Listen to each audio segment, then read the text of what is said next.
Hello and welcome everyone to the 2023 Masters Pro Series Final.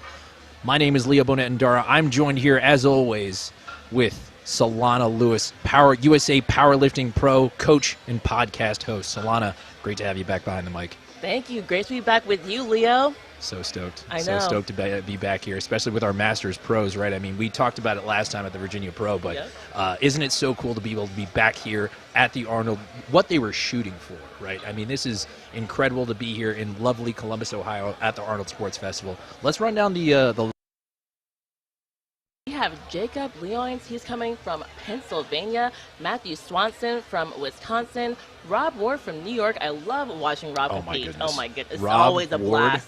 At the Virginia Pro was incredible. I mean, doesn't he wear the striped shirt as well? If I'm not mistaken. Yes, like he puts on the show in every way. You can't miss it. and also, big squat to go with it. Let's call it what it is, right? Yeah, Rob Ward, incredible lifter. Mike Burns from Minnesota. Michael McQueen from Texas, the strong state of Texas, where so many lifters are from. Always well represented here at USA Powerlifting. 100%. Spencer Minix from Washington. Bradford Olson from Ohio. Matt, let's give it a shot. Muchagrosso. Thank you so much. There you go. Matt Muchagrosso. And I can't forget that one. I believe he was also at the Virginia Pro, if I'm not mistaken. But it's one of those that I think, if he wasn't there, I believe he was at the Arnold last year. Because Matt Muchagrosso is a name you do not forget, for sure. Yes, I remember hearing you say it and having the same aha moment of how to pronounce it. Muchagrosso, yeah, of course, from Missouri. Wade Craig from Washington, Eugene Weiss from Minnesota, and Joe House from Tennessee. That's right.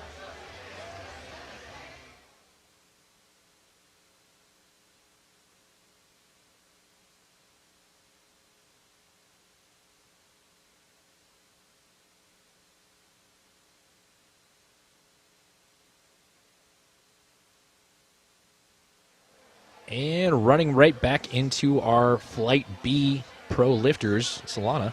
Yes, going through our list, we have Eric Cordero from Pennsylvania, Ryan Donnelly from my state, New Jersey, representing up here, Baron Henderson from Florida, Matt Maraca. Did I say it right? Maraca? Maraca. I gave it a shot. Sorry for any pronunciation. Oh, my apologies. From Washington, Ted Longo from Missouri, Chris Eastman from Wisconsin, Alan Crockover from Texas, Ted Stewart from Wyoming, Mark Daniel from Maryland, Eugene Weiss from Texas, Michael Nichols from Virginia, and Bill Sendeller from Nebraska. There you go. We are about to get started, boys and girls. Gino is already announcing out there, so any minute now, we'll be rolling into our first squad today. Super exciting here stuff, though, Solana. I mean, we're talking about being at the Arnold Sports Festival. For anyone who's never been here, or anyone who's never actually been to the Arnold Sports Festival, coming to the actual convention center and making your way down to C-Pod, I mean, it's an experience in and of itself, even like whether it be Friday, whether it be Sunday. Most people really want to try to pack in on a Saturday, right? Because it's like that's when the expo is the busiest. That's when the lifting, we have the open lifters and the pros. But it's like Friday, Saturday, Sunday. You can't miss it when you come out to Columbus, Ohio for the Arnold Sports Festival. 3 packed days with some of the best performances you will see in powerlifting and about 100 other sports. It's crazy. It's crazy. I've seen slapbox fighting. I've seen it all. I mean, it's one of those things that if you ever get a chance, folks, to be able to go to the Arnold Sports Festival, do yourself a favor and go. It's such a fun time. Beyond just the strength sports, there's so many cool, eclectic cultures going on, so many different sports going on. It truly is a massive sports festival in its own right, and I've been so fortunate to be able to come along and do this one and again, work at this session too. So it's a really, really, really big opportunity. It is, and you may even run into Arnold Schwarzenegger himself. Now, I've been coming here for 4 years, and I've yet to do it myself, and it makes me want to cry. I keep missing him, and then being told a minute later that he was just there. I've also noticed that he apparently does show up, but I believe I've been coming the last 4 years. I can't actually say that he's real because I'm like, I think he came by. Someone's like, oh, he took a photo with Gino. I'm like, was I in the restroom? I was like, I don't. I was just there. I swear I was here. Yeah, but as we're getting started, though, obviously you guys can probably hear in the background, we got Gino going on. Gino, one of the legends of USA Powerlifting, so very exciting to have him here. All the biggest names that you can imagine involved here, from all the way from our executive level to all of our referees, some of our referees of which Cat 1 national referees just competed in the session prior in the bench. So it's really exciting to be able to see not just some of those people compete, but some of them are actually going to throw on the polo or the suit tomorrow and referee for the pro finals, for the pro-am, and then also for those of you that may or may not know, my colleague here is actually competing on Sunday. Very excited. And that is super exciting to be able to watch. The Pro Series, I mean, this is the finale. Yeah. Like, our first ever The Pro inaugural. Series. The inaugural Pro Series finals. And we are getting started with our first lifter of the day, James Bronk, with a 92.5 kilo squat. Now, most of the time, you'll see lifters come out and they typically are wearing a belt. James is not wearing a belt. And you know what? Typically, it does come down to personal preference. You know, we're not always going to see lifters kind of like do the exact same thing across the board. So James Bronk obviously opting to not use his belt here. But, I mean, we've seen lifters not use a belt maybe on squat. I mean, that's a little bit more unconventional. Typically, it's not crazy to see a lifter not use a belt on deadlift. Yes. And we've seen some people talk about how it feels better for positioning. Very true. And James, he had to re-rack the bar because his knees were not fully locked out. So that front head referee told him to lock his knees. He just got the start command still within a time of 60 seconds. Let's see the first opener here of your Masters Pro Finals here at the Arnold Sports Festival 2023. 2-1. 2-1. And honestly, that was a pause squat. That was a pause squat. There was a pause. There looked like a pause there, didn't it? Yes, and his right hip gets way lower than the left one, which is not abnormal to see in powerlifting because we're asymmetrical beings. That's right. So sometimes some lifters will have one hip that literally their pelvis is shifted, and like you'll see that's on not one side. uncommon. It tends to highlight itself, especially at the top end strength. So I mean, when you're going for your third attempt squats, something like that, you might have one hip that drops a little bit lower than the other. It's not uncommon at all. And now we have Joe House. Now he is a Masters 4 lifter. That means he's in his 70s, Leo. We have people in their 70s competing. Isn't that incredible? Incredible stuff. Do you think you'll powerlift in your 70s? I'm certainly going to try. I think I want to, too. He's got I'm certainly going to try. Joe House in the Inzers. Solid squat there. Let's see what the referees say here. And we got 3 white lights. And a huge shout out again to our production team here, White Lights Media, all the awesome people here, Liv, Ramsey, Miles, everyone back here has been doing such a tremendous job so far. Have to shout out our production team, have to shout out all of our awesome volunteers and referees here at USA Powerlifting. A7, massive sponsor for this meet. That's right, A7, we love it. That was my first stop as soon as I got into C-Pod. Went in to say hi to Jason, bought my t-shirt like I always do. Such a great product that they have. Bradford Olson out here, Masters 3 lifter, meaning that he's in his 60s. And so you guys are seeing the chief referee a lot as they're in the head chair. There are 2 commands for the squat. Leo, what are they? Squat and rack. Yes. And you better listen to them. Yes. So you'll see the lifter walks out the bar just like Bradford did, and then they wait to get that squat command before they do the squat. They finish out the squat and then have to wait for the rack command before they can rack it. 2-1 there, Solana. So we didn't see the card infraction. Yeah. So Solana, whenever you throw a red light, typically there is a card that goes with it, right? What do those cards mean? Oh, so many things. Let's start with the main one you'll see for the squat. The red card is for depth. So you do have to get the hip joint lower than the top surface of the knee for depth to count. And that's definitely the one that the side referees are looking for the most when it comes to squatting. Yeah, big time. We got Mike Burns out here with Masters 2 lifter in his 50s.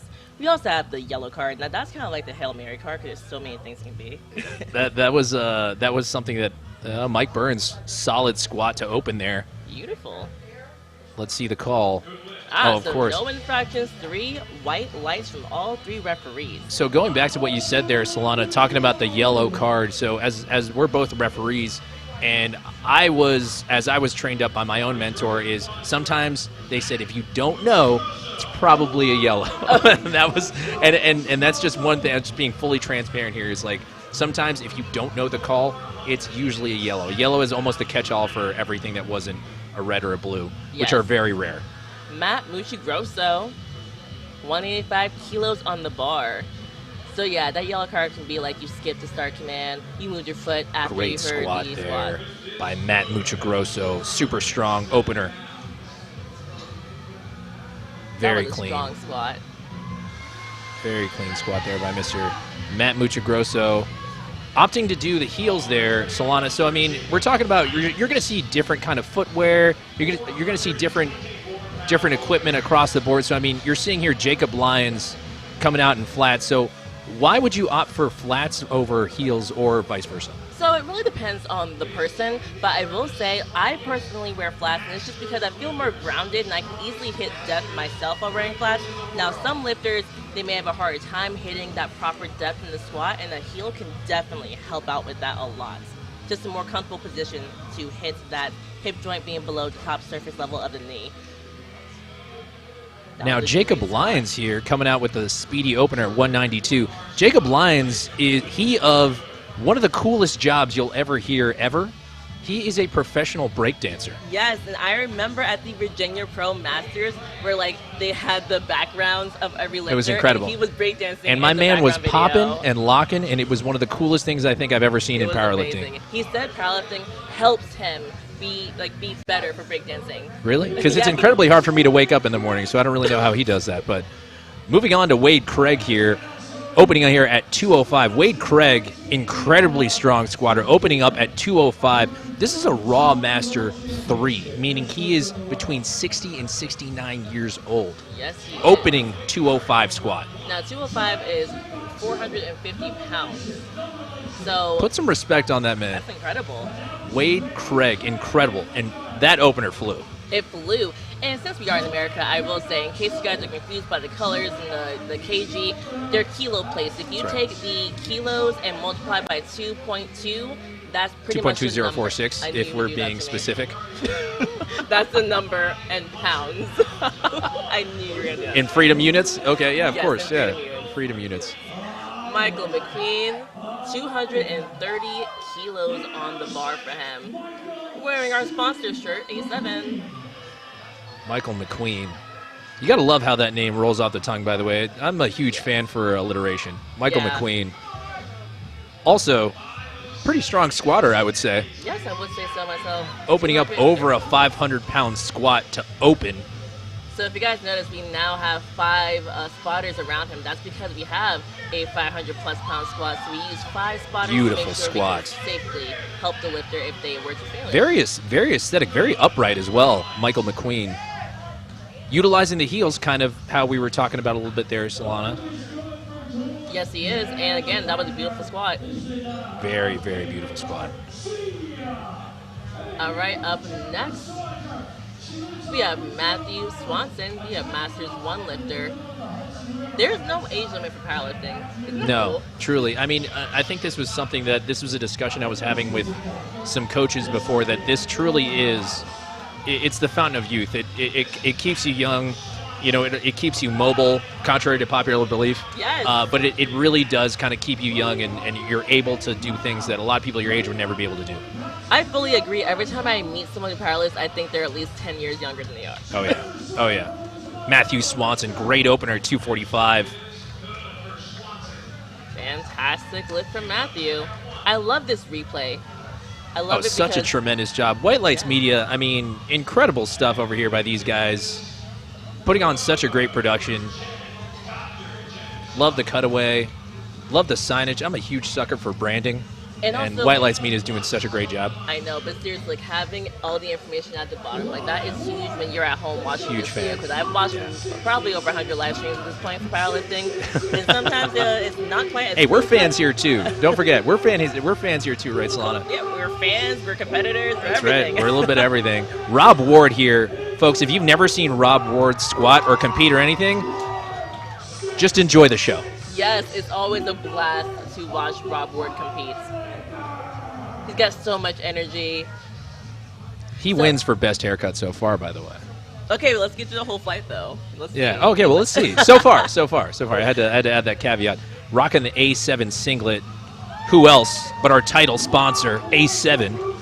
And you see how the racks are actually pointed in? Yep. Ooh, 3 white lights. So yes, you can have the racks. You can request for them to be in or out, which is just them straight up. That's right. And in can be convenient for someone who has a really wide grip like Rob does, because you can easily like accidentally hit your hand on That's the right. actual rack. So I love the option. Yeah, no, and especially when you're somebody who has kind of like such a big upper body like a Rob Ward, so it's just like typically straight up is not going to do too well for you. So whenever, and especially given the fact that when you open over 300 keys, yeah, you're probably going to have the racks in. Just guessing. Setting up next, second attempt. Yes. James Bronk. So for people watching at home, so we have 3 total squats in a flight. So everyone goes through their first squats. It goes from lightest to heaviest, as we just saw. Once we get through all the squats, we restart again at the top, lightest weight to heaviest. Repeat that until we gotten through 3 squats for each lifter in the flight. Back to James Bronk. Waiting for his command. Nice and controlled here. Now let's see, he fought this one up There a we little go. bit. And that moved like a proper second, I would say there, Solana, wouldn't you? I would say so. Yes, I agree. And that's the thing. Every attempt is obviously getting heavier. That's the goal. And so that second attempt should be something that's hard, but definitely not like a grinder, because you want to save some energy for the last attempt. Yeah, you definitely don't want to do that. And obviously, I think we have 3 sessions together coming up, folks. So the odds are we're probably going to see one where maybe they should scratch that third, right? And we'll call that out whenever that comes up. But there are situations where maybe your second is so slow to where you're like, man, you're only going to get so much. There's really no point in just chipping on 2.5 keys from there, right? Yeah. I mean, it really depends, because, this is the finale, so I know That's people right. are definitely wanting to win, but right. also you have to conserve energy depending on what's right. going on that day. That's Depends on right. how the day feels. And also it kind of depends contextually on if that's your lift. Yes, if the squat that's is your lift, I big mean, then, lift. hey, you might as well go. Yeah. Joe House, 150 kilos, so he took a 10-kilo jump. I think you'll typically see like around 10-ish kilo jumps. Yeah, and obviously kind of on- depending on how big your squat is Yes. too, right? But yeah, no, that is a pretty standard call, 10 keys. But I will say the heavier the person, the bigger the jump typically is, right? Good job, great game. And now we have Bradford Olson getting ready to squat. Another 10-kilo jump, 160 kilos. That's right. Seems to be a theme here so far on the second attempt here. In the USA powerlifting singlet. The Titan Triumph singlet, the super suit, really. I love a Titan. Huge fan of the Titan Triumph singlet. No free ads. Well, it's got USA Powerlifting on there, so we're promoting USA Powerlifting. But the USA powerlifting singlet is incredibly powerful, I'll tell you that much. All right, he's getting settled. Beautiful squat there. Okay. Bradford Olson. Look Also good. utilizing the mouth guard. So the mouthpiece, Solana, why would a lifter choose to use that? So again, depends on the person. If you want to bite down hard, which can help you actually have more tension and feel stronger when you squat, it's a great reason to use a mouthpiece. Now, there's actually some science behind that too, like literally having your mouth closed and having your tongue at the roof of your mouth pushing up against it helps with tension overall in your body. So I use one. We just saw someone using one, but not everyone will. Some of the strongest That's right. squatters in the world will not use one. That's right, yeah. It is kind of preference. I also use one personally, but again, plenty of lifters that don't. Here comes Mike Burns moving up 15 keys to 190. Yes. Second attempt squat. Oh, that moved easy. That Beautiful. was nice and fast. Beautiful squat there by Mr. Mike Burns. And Mike Burns, we've seen him compete a few times already, kind of on the Masters Pro circuit. I mean, very, very, very calm lifter, very deliberate lifter, great technique across all 3 lifts. Mike Burns, incredibly technical lifter. Matt Buccigrosso, you see how he looks like he's getting ready to just run out there? I love the intensity of watching certain lifters. We had a calmer lifter just now, and this is probably a slightly more hype lifter. Oh, he looks like he's being shot out of a cannon right here. And sometimes, obviously, it kind of depends on, like, what are you like as an athlete yourself, Yes. right? We just saw Matt Muccigrosso very much shot out of a Really cannon, jogged to right? the platform. Jogging out to the platform, right? And then some people are a little bit more calm, right? A little bit Yes. more reserved. jumping up 12.5 kilos here to 197. Squat second attempt for Mr. Matt Muchagrosso. Oh, yeah, definitely hits that spot. Nice. Let's see what the call is.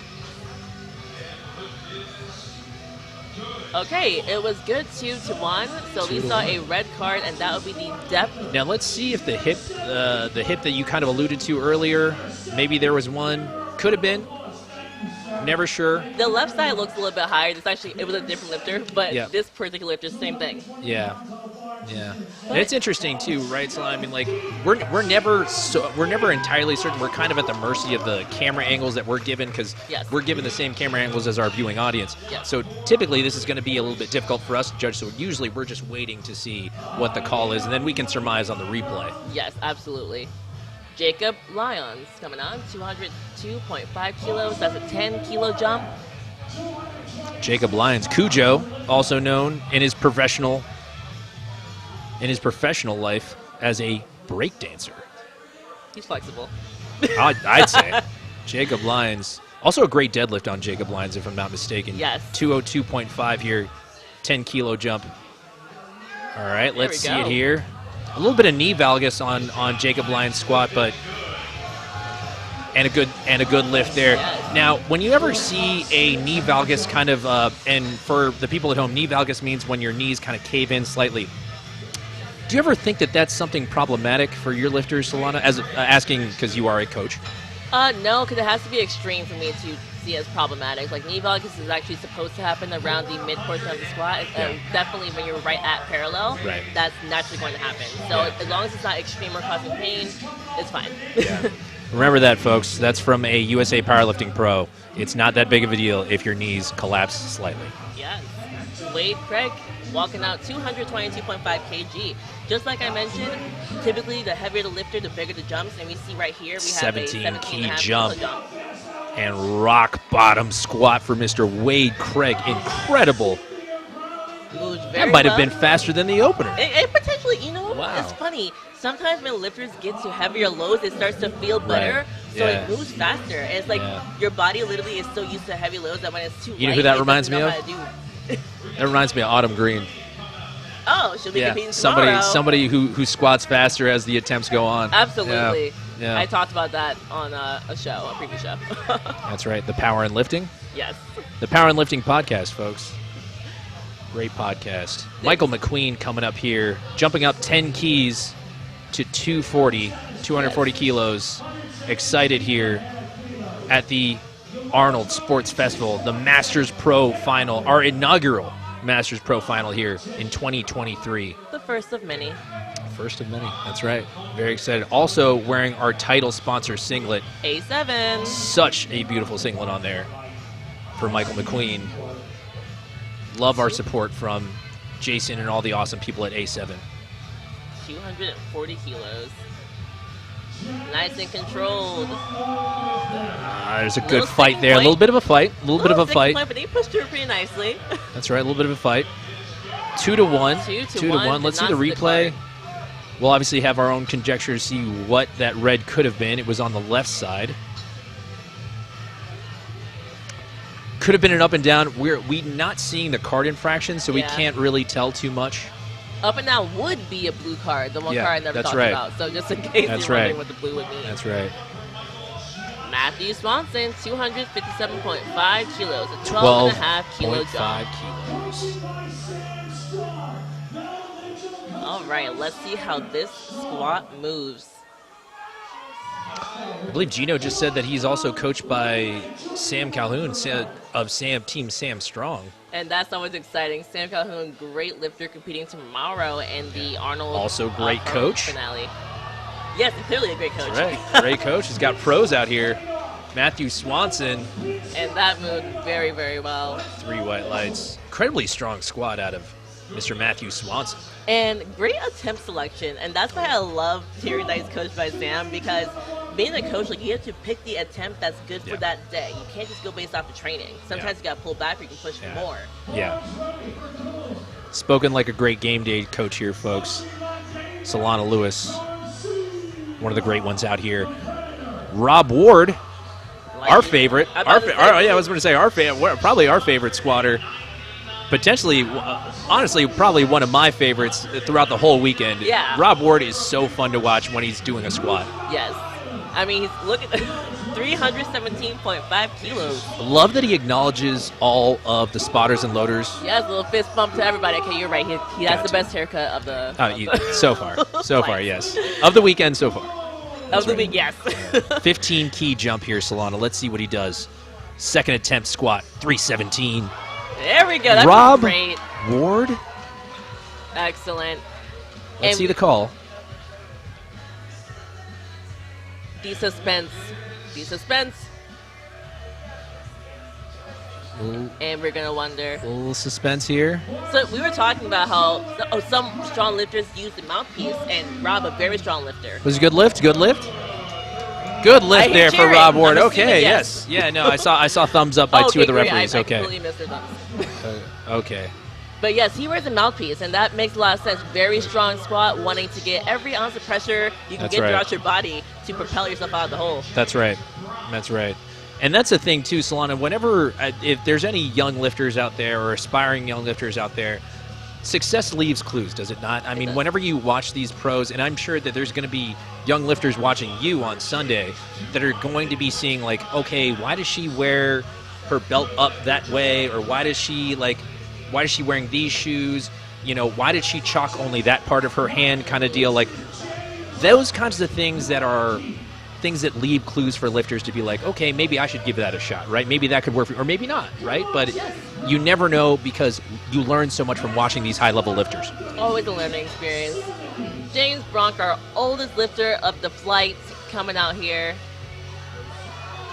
Oh, big fight. I don't think so. All right. Great job from the spotters and loaders. I remember at the Virginia Masters Pro, they wore shirts that said Lifesavers. Yeah. Because they literally can save your life. I love those T-shirts, by the way. That's a shout out to the Shop Gym and the TSG Events crew over there. They did a great job with their spotters and loaders and their team over there with Saber Schnitzer and the guys who put on the Virginia Pro. Such a great job, but yeah, those spotters and loaders with their little Lifesaver T-shirts, I always think that's a nice little touch. And Saber's here in the jury, so always working hard, volunteering. Yeah. Joe House is out here, also a Masters 4 lifter. That's right. Incredible. That's right. Getting that belt. The only piece of equipment you're allowed to adjust on the platform is the belt, so this is allowed, but anything else you have to adjust off the platform. That's right. And sometimes lifters find out the hard way, because then a referee will bark at you and be like, excuse me, wrist straps off the platform. Yes. Yeah, please step off. Ooh, the crowd's going wild. We're excited here. Oh, yeah. Sounds like we got a good fight over there on the platform, too. Let's go. Oh, there we go. That was a great squat from Joe. Great squat there. Mr. Joe House. 2 white lights, all you need. 2 to 1. The referee called death. That's right. All he needs is 2 white lights. That's right. That just means the lift is still good. Yes. And that means good enough.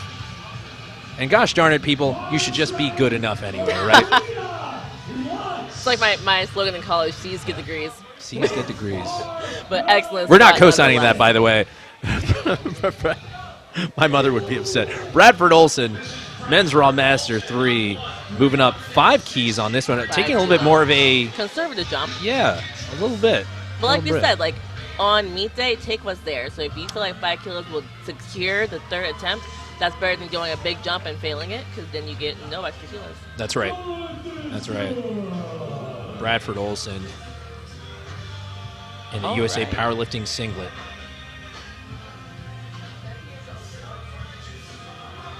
Oh, big fight. Oh. Man. All right.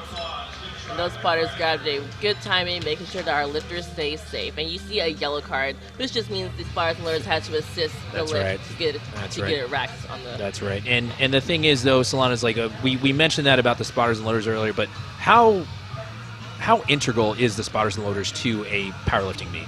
I mean, not only do they save lives and make sure we can have a safe meet, but they dictate the speed of the meets. That's right. So they are imperative. It's hard to say they're anything less than probably the most important part of the meet, right up there with the referees.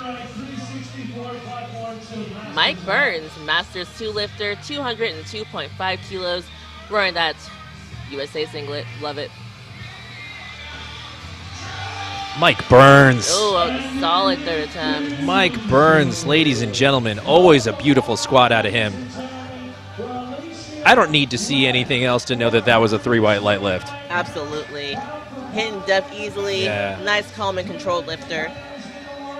Every time I see Mike Burns, I become more of a fan, frankly. I mean, how can you not? Oh, but I do love I was going to say watching Matt Muccigrosso. I mean, we talked about that, but I mean, Matt Muccigrosso is also incredibly fun to watch. Look at Look at that run. Shot out of a cannon. Yeah. Matt Muccigrosso, also he of one of the cooler mustaches you'll see. I agree. Cool last name, cool mustache. Oh, yeah. I mean, Love it's just that. So much cool. Let's see it. Okay, so- Okay. Getting set up. Getting steady. Now And it's you got won't that get a start call until you're settled. Yes, you're not supposed to get that call until you look settled and ready to go. Big for that fight. Squat. Oh, man. Okay. Still a great try. attempt. So one thing we'll see hopefully in the replay. Not That's sure right. if That's not. right. But he did kind of rush the setup a little bit. Sometimes when lifters do that, it can just cause them to kind of like lose focus. Yeah, and that does happen sometimes. I mean, and that's why it's kind of important, I think, for a lot of lifters, Solana, and maybe you might agree, is practice how you play kind of thing. So, I mean, maybe not introduce using smelling salts very late in your prep, or just doing it for the first time at a meet. Like, that's a variable now. Like, that's something that you've never done before, or like any sort of thing that you may have never done during your prep leading into it, right? Exactly. Just like watching Jacob Lyons, like he seems to have the same setup every time. Like I see him literally tapping his thumbs together every single time, and then taking his time to slowly get underneath the bar. yeah. You see that hyper mobile wrist. Like this is the exact same thing I'm seeing Every single attempt, time. right? And So you would assume he small probably stuff did like this that. even with just one red, right? I mean, they're all the same. Pretty much. And Yeah. it's an American record attempt. Oh, let's see the call here. Jacob Lyons. 207.5. That was- Was that a good lift? Good lift for Jacob. 201. I believe that was an American record attempt. Yeah.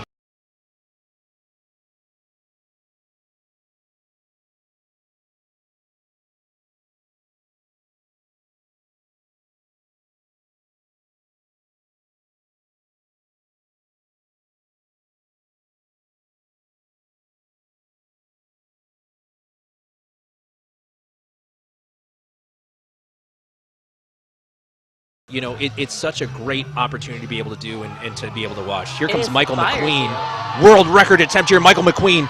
Big fight. That squat looked like it was really difficult, and let's see. Good lift there. World record. Mr. Michael McQueen. Masters lifter. Incredible lift. Great squat there by Mr. Michael McQueen. Matthew Swanson's coming out next. So he's taking a 5-kilo jump. So again, right, that first jump was 12.5 kilos, and based off that second attempt, he said to go 5 kilos. But as a guess, maybe less than what he was shooting for, but something he believes he can hit on the platform, getting every kilo he can. That's right. I mean, and this is more kind of along the lines, this is something that we talk about every once in a while, but you talk about padding the two sides of the meat, Solana, right? So, I mean, you have your squat and then you have your deadlift. You have the bench in the middle, right? Now, if you're a big bench person, it doesn't mean that you don't take a bit of a risk there, but it just means that you can really only put so many kilos over the life of your career on a bench press versus a deadlift or a squat where you can always seem to go a little bit higher. Yes, I would say 95% of the time it's totally correct. You have your anomalies, but yes. Yeah, your Jake Amendolas of the world. Oh, yeah. Matthew Swanson, 3 white lights. 3 white lights, my favorite thing to see. Oh, yeah.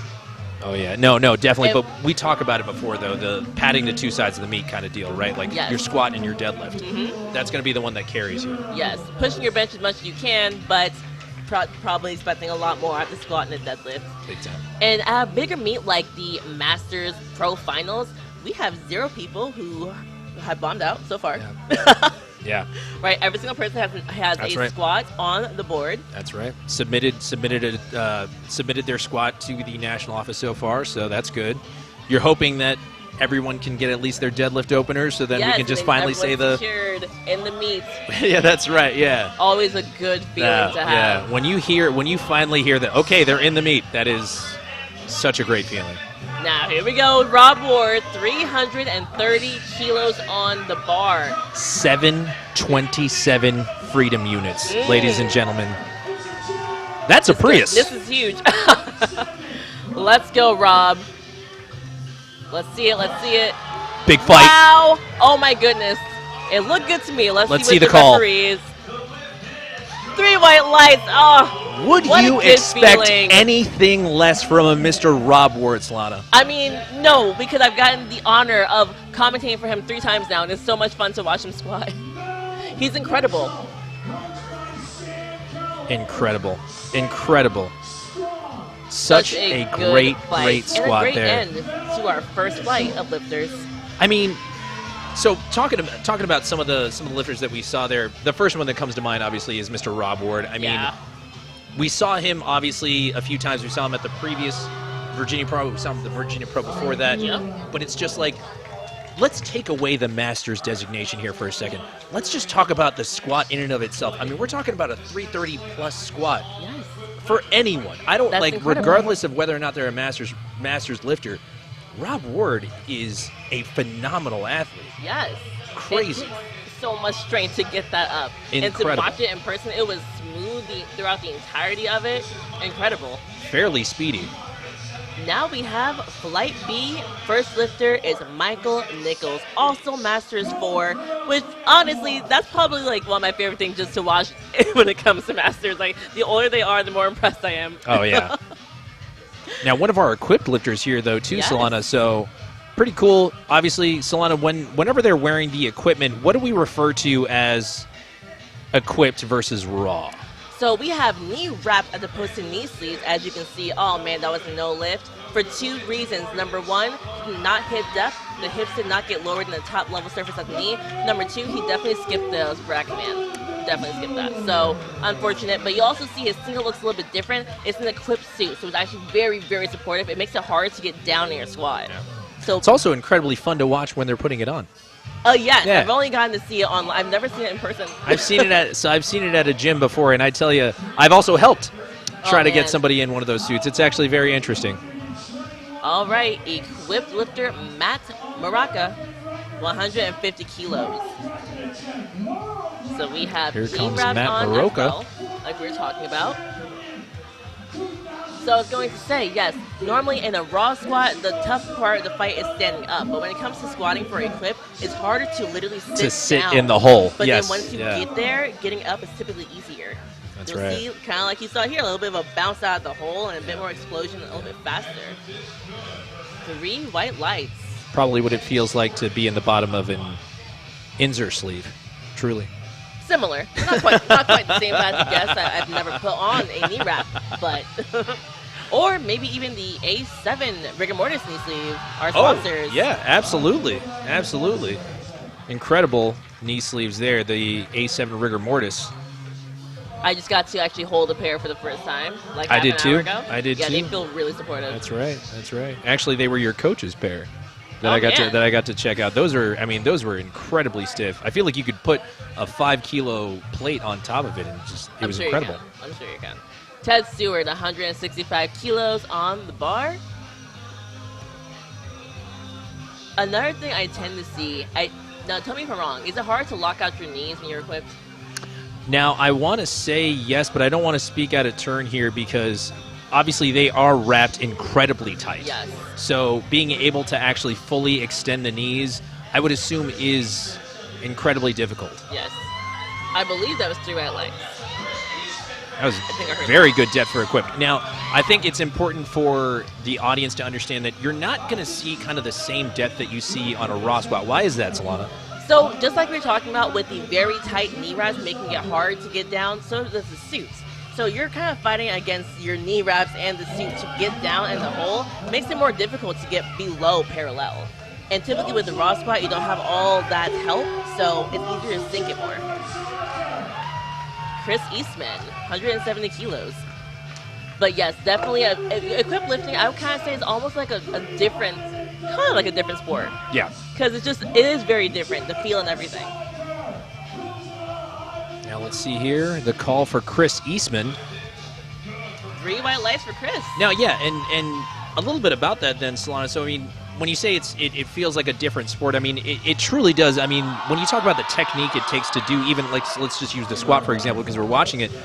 the technique for the squat is almost kind of sitting a little bit further back, whereas in a raw squat, it's going to kind of depend, but you're really just fighting to keep your center of mass.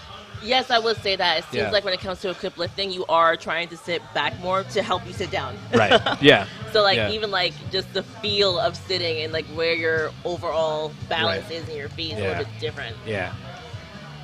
Ted Longo here, one of our Masters 2s, opening here at 185 kilos. All right, so we see him walk it out, and they have to get settled first. Gets that squat command. Oh, okay, so he dropped down a little bit more and faster at the end. But there, let's see what the call is here, folks.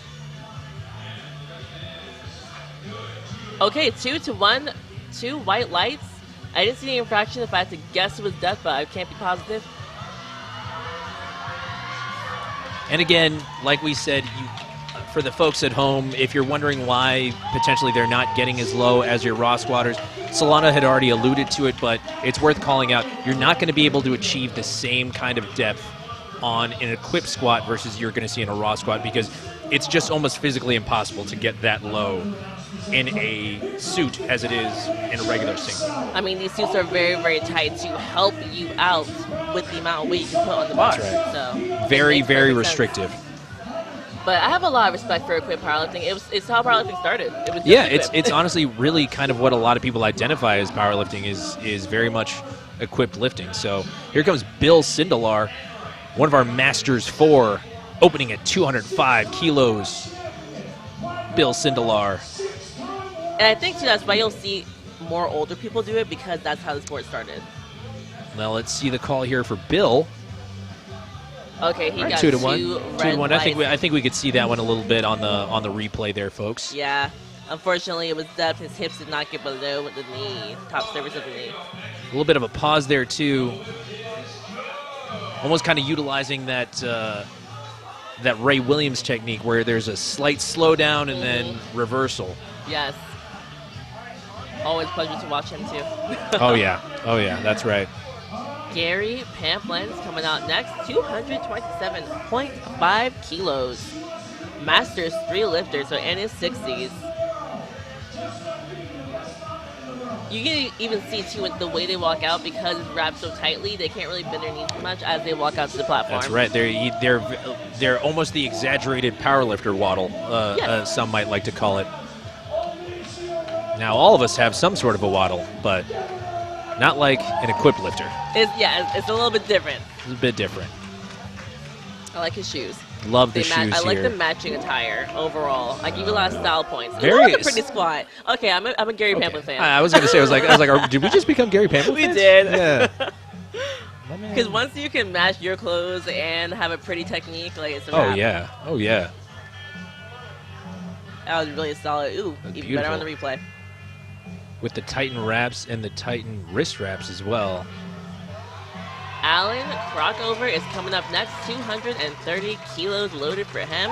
He's got that mouthpiece we've been talking about, That's right.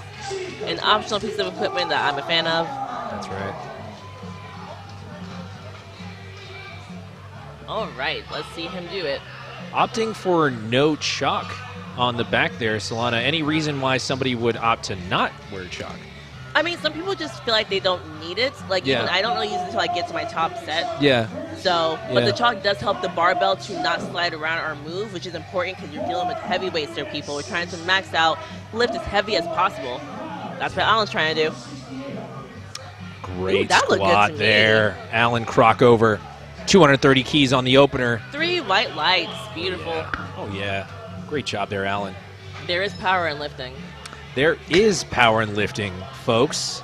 And if you're ever curious, maybe you should look it up on Spotify or Apple Podcasts. Shameless plug. Eric Cordero is coming up Not next. so shameless. I have no shame at all. Yeah, shameless. Eric Cordero. 255 kilos. One of So our he does Masters have chalk one. on the back, That's which you'll right. see more often than not. That's right. Yeah, no, and that was why I figured it was worth calling out. Eric Cordero here. Our Masters 1. Masters 1 means he's in his 40s, so anywhere from 40 to 49 years old. Now there's the one I'm aiming for soon. soon as in 7 years, but still. Let's go. Excellent lifter here. Oh, a little out of position there, man. slightly. Okay, let's talk about that. 'Cause you'll see that more often with equipped lifting. Yes. Where the positioning matters so much that if you get out of position at all, Yeah. it's very difficult to recover. Yeah. And raw lifting without the equipment is definitely easier to be able to recover. You can don't self-correct. Have, like, a restricting. You can like, self-correct piece of up to a equipment point, stopping you. right? Yeah. So I mean, like, very seldom will you see a third attempt you'll be able to fight through, kind of like a we'll call it, not a huge fan of the term misgroove, but I mean slightly getting out of position. Yes. Right. Whereas from what you'll see for the most part on equipped lifting is the inability to self-correct after you kind of got out of position. Yes. Even in an opener, as we saw there. Clearly, obviously, you put something as an opener on your attempt, you could probably hit that 9 times out of 10. Yes. Ryan Donnelly, 282.5 kilos. Another one of our Masters 1 lifters here. The young bucks, if you will, of Yes, the Masters Pro Series they finale. are. Oh, that was nice. Oh, yes. Also a huge fan of Ryan Donnelly's footwear here. Oh, Ooh. Okay, so he got 1 red card, 1 yellow card. So the red card's a depth call from the right referee. And let's see if we can pinpoint the yellow. Let's see. could I have don't been know. jumping the command maybe on the rack command. We're not sure. Potentially. And the thing is, folks, you're probably not going to hear Solana and I say for sure what something is because we can only surmise so much from the card infraction. Because if you ever look at the card infractions on USA Powerlifting, they're multifactorial. They could be a few things. So whatever we're going to see on a replay, we're probably going to call out and be like, well, it could have been this, it could have been that. So for anyone who's going to be watching the rest of the day today, tomorrow, or even Sunday sessions, you'll know that for the most part, we're going to kind of take an educated guess. Yes. Baron Henderson coming out with his opener. I will say, I wonder if he went to the jury. We do have a jury at this meet. That's right. So That's right. if you have 1 white light, you are allowed to approach the jury and see if they will overturn it and give you another white light to get you on the board. And it costs you nothing. Yeah. It costs you nothing to do it. It's free. That's right. It's free. Baron Henderson here, 325 keys, huge squat here. Opener for Baron Henderson.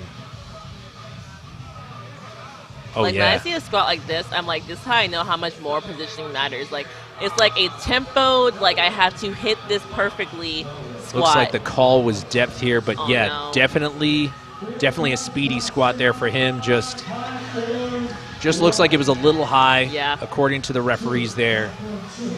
Some of Got our 2 more chances. phenomenal referees here. And worth calling out here, Son, I mean, all of the people working here, you'll see our technical controller there. Our referees were all wearing their winter attire. So the winter attire is defined as wearing the gray pants with the navy blazer and your name tag. So that's typically what you're going to see at our pro level meets, at our national level meets.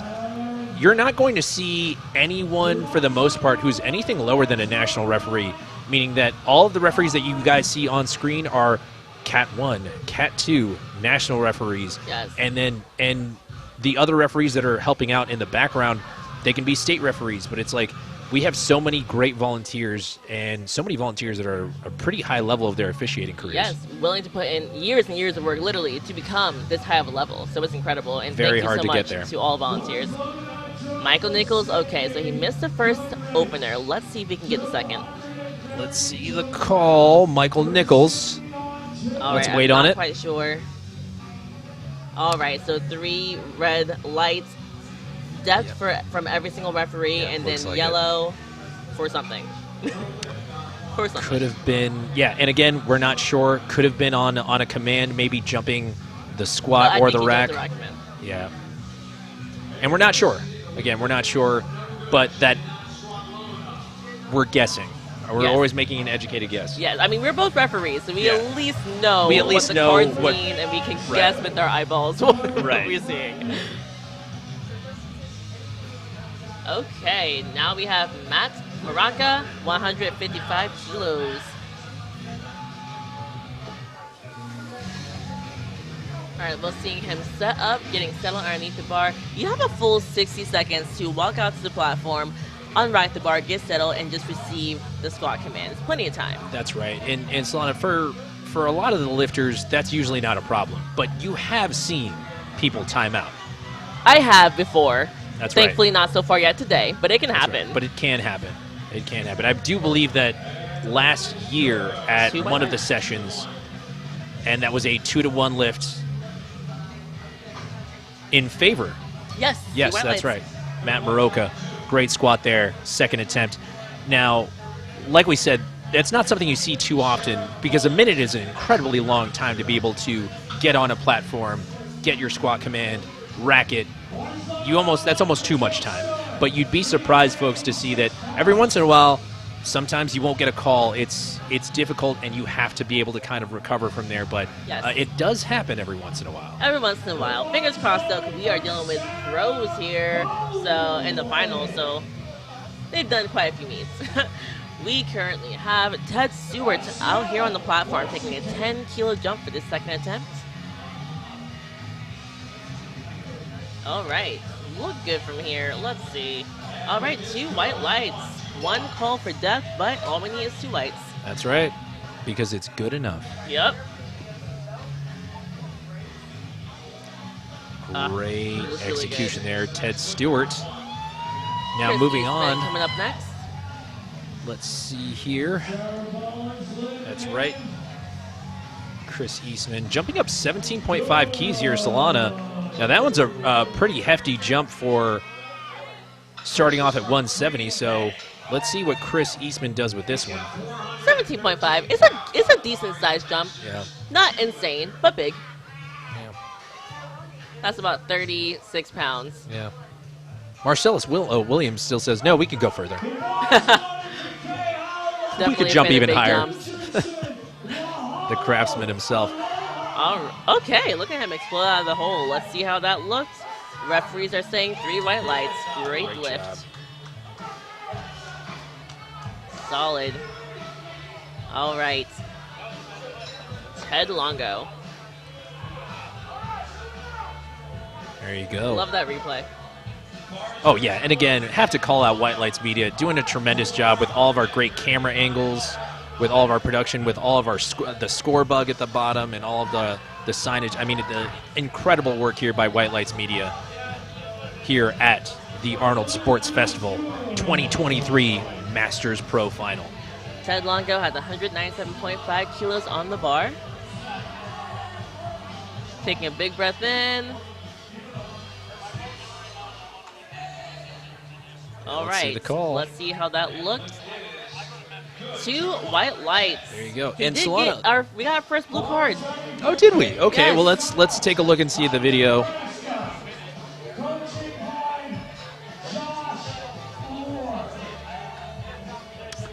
Not going to pretend to know what that call was on that one. I'm not entirely certain. I did not see up and down. But again, two white lights. Yes.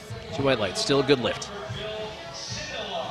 Bill All Sindelar. right, yep, Bill Sindelar coming out. So he jumped up even though he did not get his first squat, taking a 7.5 kilo jump regardless. And that's typically, I know some people would kind of look at that and be like, well, isn't that a bit of a risk? Well, I mean, Solana, it's not uncommon to see some lifters potentially miss their opener and still move up just because maybe they talked with their handler and they said, you know what, I still got it. We're still got juice. Let's just move right on. Let's go on with the plan. When it comes to equip lifting too, again, more weight can make it easier to sink down in the suit. That's so right. I think you'll see even more commonly with equipped than raw. You Yeah. see with raw too, though. Yeah. See it here. Let's I wait feel on like the call. There's potential that we have 2 whites. We have 3 white lights. 3 Okay. white lights. All right. There we go. There you go. 3 white lights. Solid lift. All right, Gary Pamplin. Now this is a big jump. This is a 22.5 kilo jump here from my new favorite equipped lifter, Gary Pamplin. See, now he's really And you in my know heart what? And we because- believe in Gary Pamplin here, folks. Team Gary. Every day, Team all day. Gary. Behind this mic, we're all Gary Pamplin fans. Absolutely. Look, other people here cheering back here behind them. That's right. We've got our White Lights Media team back here enjoying it. Liv, I see you over there. All right. And we're seeing Oh, we got him get ready to apparently go. we could be in danger of timing violation on Yep. on 2. But here comes Gary Pamplin, 250 kilos on the bar. Gary Pamplin, big Taking his squat time. here. Put some All right, respect on let's that see name. it. Let's see the lights first.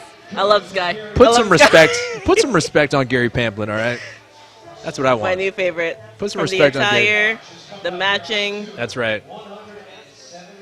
solid, beautiful technique. I'm gonna get him to sign my belt after this. My belt's at my hotel, but I totally, I've considered doing it too. All right, we have Alan Crockover, 250 kilos on the bar. So we got a 20-kilo jump. We're starting to see the bigger jumps. And like That's I right. said, you typically see that when we get to our heavier lifters. Yep. So it Yeah. makes sense. And again, Solana, you already mentioned it before, but it's not uncommon to be able to see these, especially on the equipped lifting side, because like you said, they're fighting against that equipment to be able to Yes. get into the requisite depth position, right? Yes. So it's not crazy to see that, hey, if you miss that opener, it doesn't mean that the second attempt isn't there. You're going to be able to push yourself down just because the weight is just so soul-crushing. Yes, 100%. I fully agree with you. Taking his time walking out the bar, Alan Crockover. Got the angsty music in the back. It's not a phase, Dad. Alan Crockover. No, solid to me. Let's see what the referees say. We have 3 white lights for Alan. So these next 3 attempts, Beautiful all 3 squat. of them currently are not in the meet yet. They missed their first squat. That's right. So let's And see how this Solana, goes. whenever we're doing these, I always kind of have my fingers crossed just to kind of give people an idea of what it's looking like back here in the commentary booth. I always have my fingers crossed for the people who still haven't been able to hit their opener or be able to get any of their attempts in just yet. I'm always really, really hoping that they get theirs in because when you're watching, you want everybody to stay in it. You want it to be a fun meet because it means that everyone's still competing, right? And it's scary because like the first squat for most people is like the scariest because like you Yeah. need to get in the meet. That's And so right. when you miss it, it's like That's right. great. Now you have twice. What was it that Mike Tyson said? Everyone has a plan until they get punched in the mouth, kind of deal, right? Something like it's that. Something like Something that. like Yeah, it's very eloquent. I know what that was. Eric Cordero retaking 255 keys on his second attempt. And let's see here, Okay, let's reaction. see. A bit of a negative reaction by Eric out of the hole. Okay, so he got every single card. He got 2 red lights. So the yellow was definitely for skipping the rack command. That's right. Now The look at red was for at Eric's expression out of the hole. Yeah, he did clearly say like no. And I will say as a referee, if I'm question marking like, oh, did he hit depth or something like that? If you shake your head no, you're giving him You're not giving, confirmation. you're not giving yourself a chance there too, and that's actually really great insight by you, Solana, because you're a referee. So sometimes the lifter might even give you the idea of like, "There's no way that I got that." Yes. Yeah, and then if you it get can it, make a difference. and if you do get it, that's what we in the powerlifting world call a gimme, a cookie, whatever. A gift. You know, a gift. Everyone Yeah. has a different name. I like to call them cookies because I like cookies. Ryan Donnelly here. So he's taking a 15. 12.5 kilo jump. 15 kilo jump. Oh, that's a You're big correct. jump. Here we I go, can't- Ryan Donnelly. So he missed the first. Let's see how he does in the second. Okay, let's see. That could have been a great move from him. It looked way more controlled with more weight on the bar. 3 white lights. Great. So for him, that was a great move. And for some people, they can't do that big of a jump if Yeah. they missed the first. So Yeah. it just depends. But Yeah. that was great. But not for Ryan Donnelly. All Big right. fan of the OG Reebok lifters as well, by the way. Oh, Those me are too. I some of literally the tried to best find them lifting and you shoes cannot, I've so. ever had in my entire career. I'm jealous. I really tried to find them for like a year. Oh, so incredible. Those used to be honestly a staple for all 3. It If was. you only needed Everyone wore those shoes. if you only needed one shoe, you just wear those. Baron Henderson. Okay, so he also needs this to get into the meet. He's got 2 more chances. Baron Henderson, incredibly tightly wrapped knees. You actually see him getting his wrapped by his coach just off the platform. They're so tight. Now here comes Baron Henderson, retaking All right. 325 keys. He's steady. Let's see. 716 pounds. Slightly out Okay, of position. great save from the spotters. Yes, same thing. If you get out of position, it's very hard to recover, and you can see him tilt forward, unfortunately, on that one. Now, thankfully, our spotters and loaders caught him there, right, Solana? So, I mean, we talked about it earlier, but it's like they are the lifeblood of this meet, of these events. Yeah, it's Whenever the you talk lifeguards. about- Lifeguards, that's right. Our powerlifting is only as good as your ability to have the people who are there who are protecting you, right? But also moving the meat along. Yes. We see them stripping off the plates now. We see them kind of interchanging for the next attempt, for the next round of attempts. But it's like you're reminded of it when you see a missed 700-pound squat by Mr. Baron Henderson, you see right? them beautifully catch it, and no one gets hurt, and they smoothly return it to the rack, right? Like, that's a big deal. Yeah. And when yeah. you know you can trust spars and loaders, that's helpful. That's huge. I mean, huge. And I think that that's something that you learn a little bit more as you've gone on. I mean, someone who's got a big squat like yourself and Rob Ward, you'll see him acknowledge the spotters and loaders. Why? Because you want to know that, like, hey, guys, we're in this together. I got you. Yeah, you got me, I got you, right? Like, yes. I promise I'm not going to try to drop it on purpose here. But save my life. Save my life.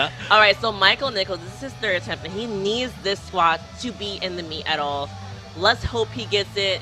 We're all crossing our fingers. He gets a squat command. Okay. Let's see it. We shall see. All right, unfortunately, that's 2 red lights. So that means he's not, none of his lifts will unfortunately count, but he is allowed to continue on and finish out the meet. So now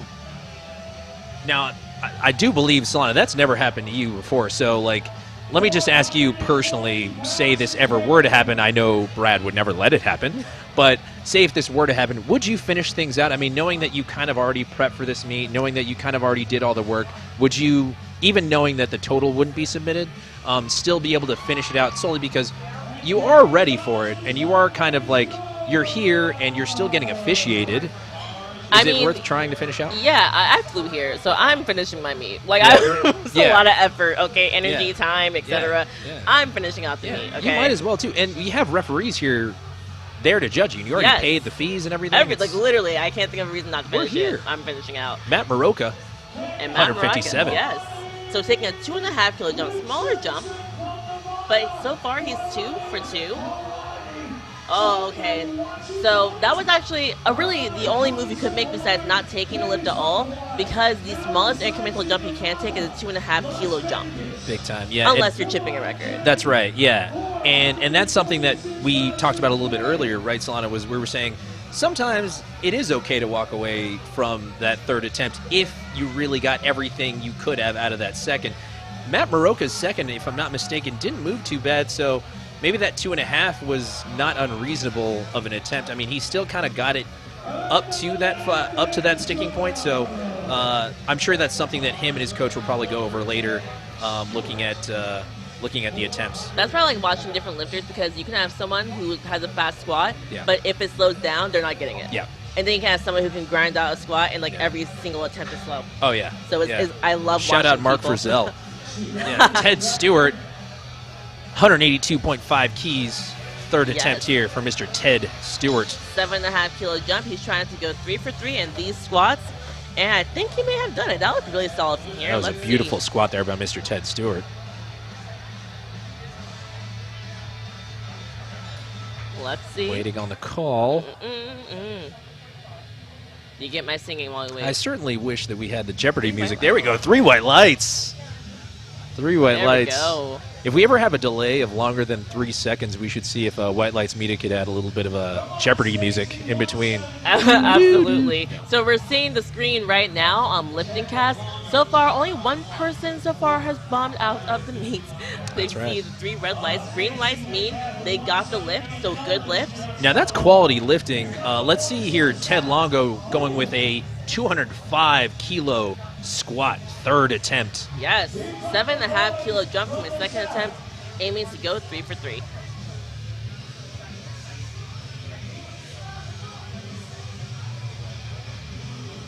Oh, a little bit of a double pause. That might be a blue card.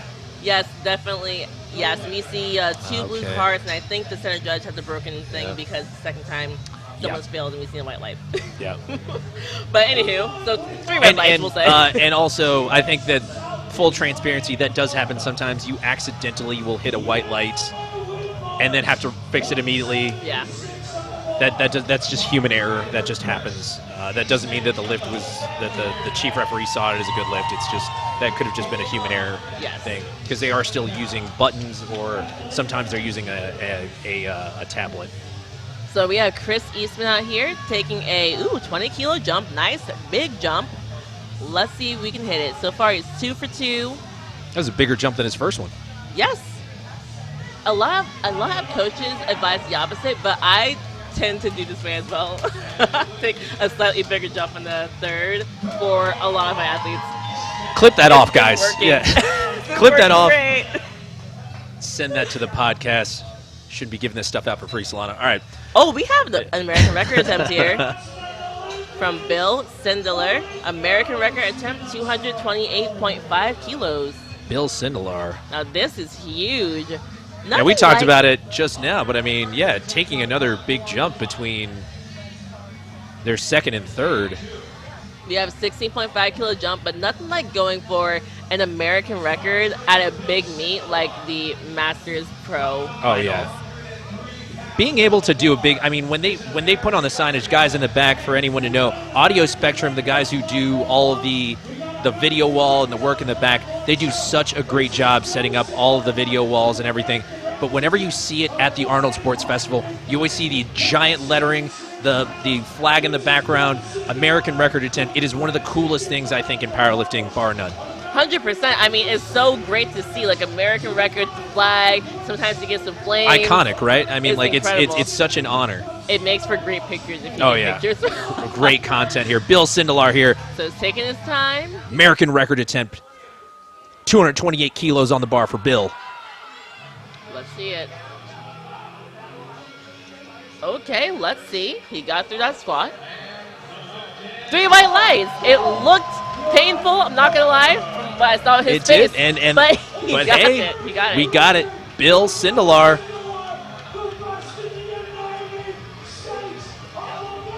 And great job from Bill. Eric Cordero's coming up, so he needs this lift to stay in the meet. So definitely makes for a little bit more anxiety from the lifter. Oh, yeah. Oh, yeah. But you know what they say, Solana? Pressure makes diamonds. Very true. Pressure makes diamonds. And let's hope they make diamonds for Eric, because That's he's right. coming out here. He shook his head already, but he needs to have a little bit more, a little bit more faith. That's right. It's obviously a number he's probably hit before if he That's tried right. to open with it, so That's it's right. possible he can do this. I'm reminded of the adage, if it's meant to be, it's up to me. Let's see it. Let's see it. Taking his time. Okay, looks steady.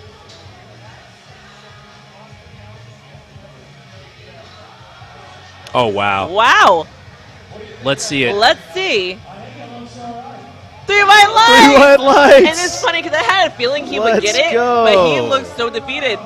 Oh, no. I mean, it's obviously probably not what he wanted, right? But still great to stay in the meet more than anything. Absolutely, right? it's a huge deal.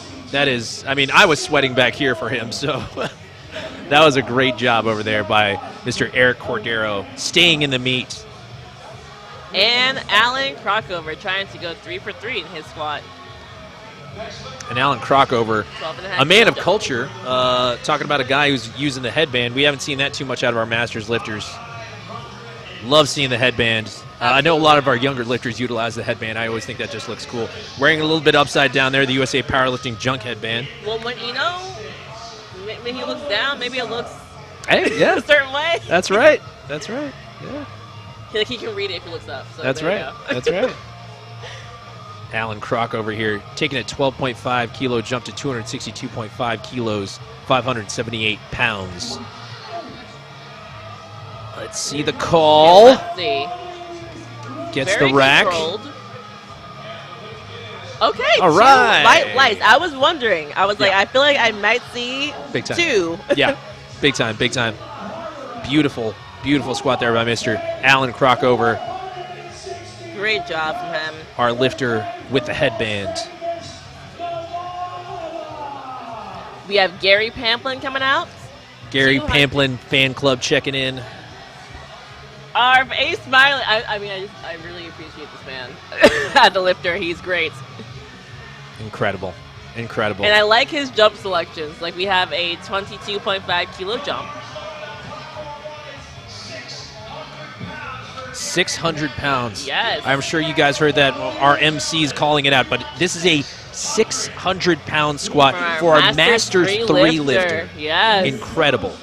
I mean, this is the kind of stuff you see at the Arnold's. Yeah. Masters Yeah, Pro you're only going to finals. see it here, folks. That's why we say, if you guys ever get a chance, come on out to C-Pod. Yes. Come see some great lifting. It's Gary not too late, Pamplin, come now. 600 pounds. Squat third attempt. Yes. Yes, 3 white lights. Gary 3 for Pamplin 3 for fan squats club. from hashtag Confirmed. Gary Fan Club. Hashtag Gary Fan Club. Incredible Great lift. stuff. Looks even better second time. Incredible stuff by Gary Pamplin. I mean, beautiful squat. Now we're moving on to Mr. Ryan Donnelly, who's upping it even more, taking a step further. We're now talking about over 300 kilo squats now, Solana. Yes. I mean, truly, it's something to watch. Over 660-pound squats here from people who are master lifters. I mean, there's no there are excuse. plenty of people who are not masters who can't That's do right. this. That's So- right. That's right. I mean, we're talking about, like, these are people with established careers. These Yes. are people with families. These are people that have so many things going on in their life beyond just being elite lifters. Yes. I mean, this is such, beyond anything else, it's such an accomplishment to be here as a Masters lifter. It's incredible. It's an honor. So let's see, can he get this third squat? Big squat here by Mr. Ryan Donnelly. Oh, that breaks my heart. So he moves his feet clearly before getting the rack command, so that means unfortunately Ever it's a so yellow slightly. card. Ever so slightly. Let's rewatch it here, Solana. He just Let me lost know what you balance. see. Yeah, he loses balance right. You'll see it. Right there. It just goes back a little bit. You can rock back and forth from heel to toe, but you cannot pick up your foot and Can't. move That's it. right. That's right, folks. So that is part of the rules of the squat. All right, so Rounding this is our out the end of the last flight. lifter, but he needs to lift to stay in the meet. That's right. Baron Henderson. Now, I really want him to stay. He just looks so happy to be here, and I want him Oh, yeah. to be able to Oh, get yeah. a total today. And we're huge fans of guys who are really guys and girls that are really emotive, right? I mean, Yes. it's so fun to watch as an audience member, as a fan of powerlifting. You want guys like Baron Henderson to stay in the meet. All right, so he's going to take his time walking it out. All right, let's see here. Got a big squat, 325 keys, taking it for a third attempt.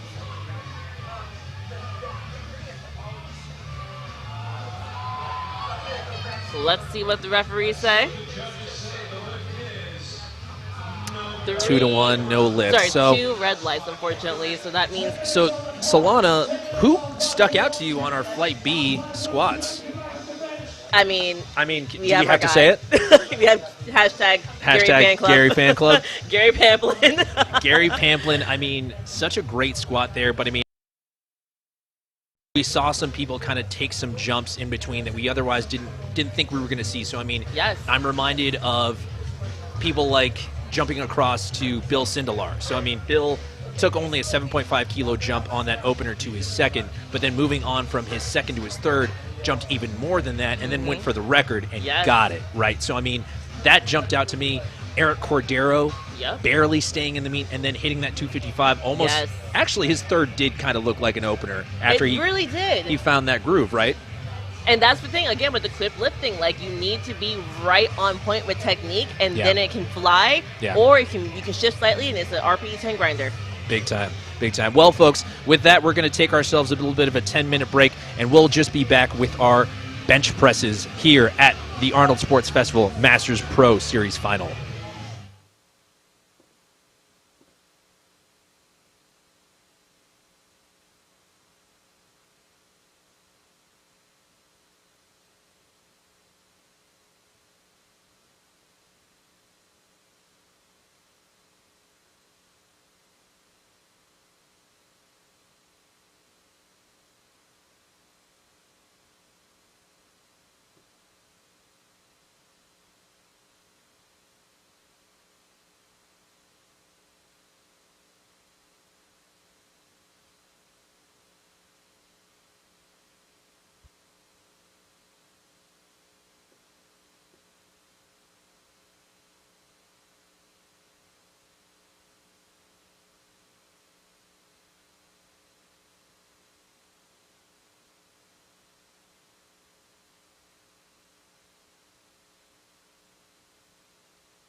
We are back with our Light A bench press.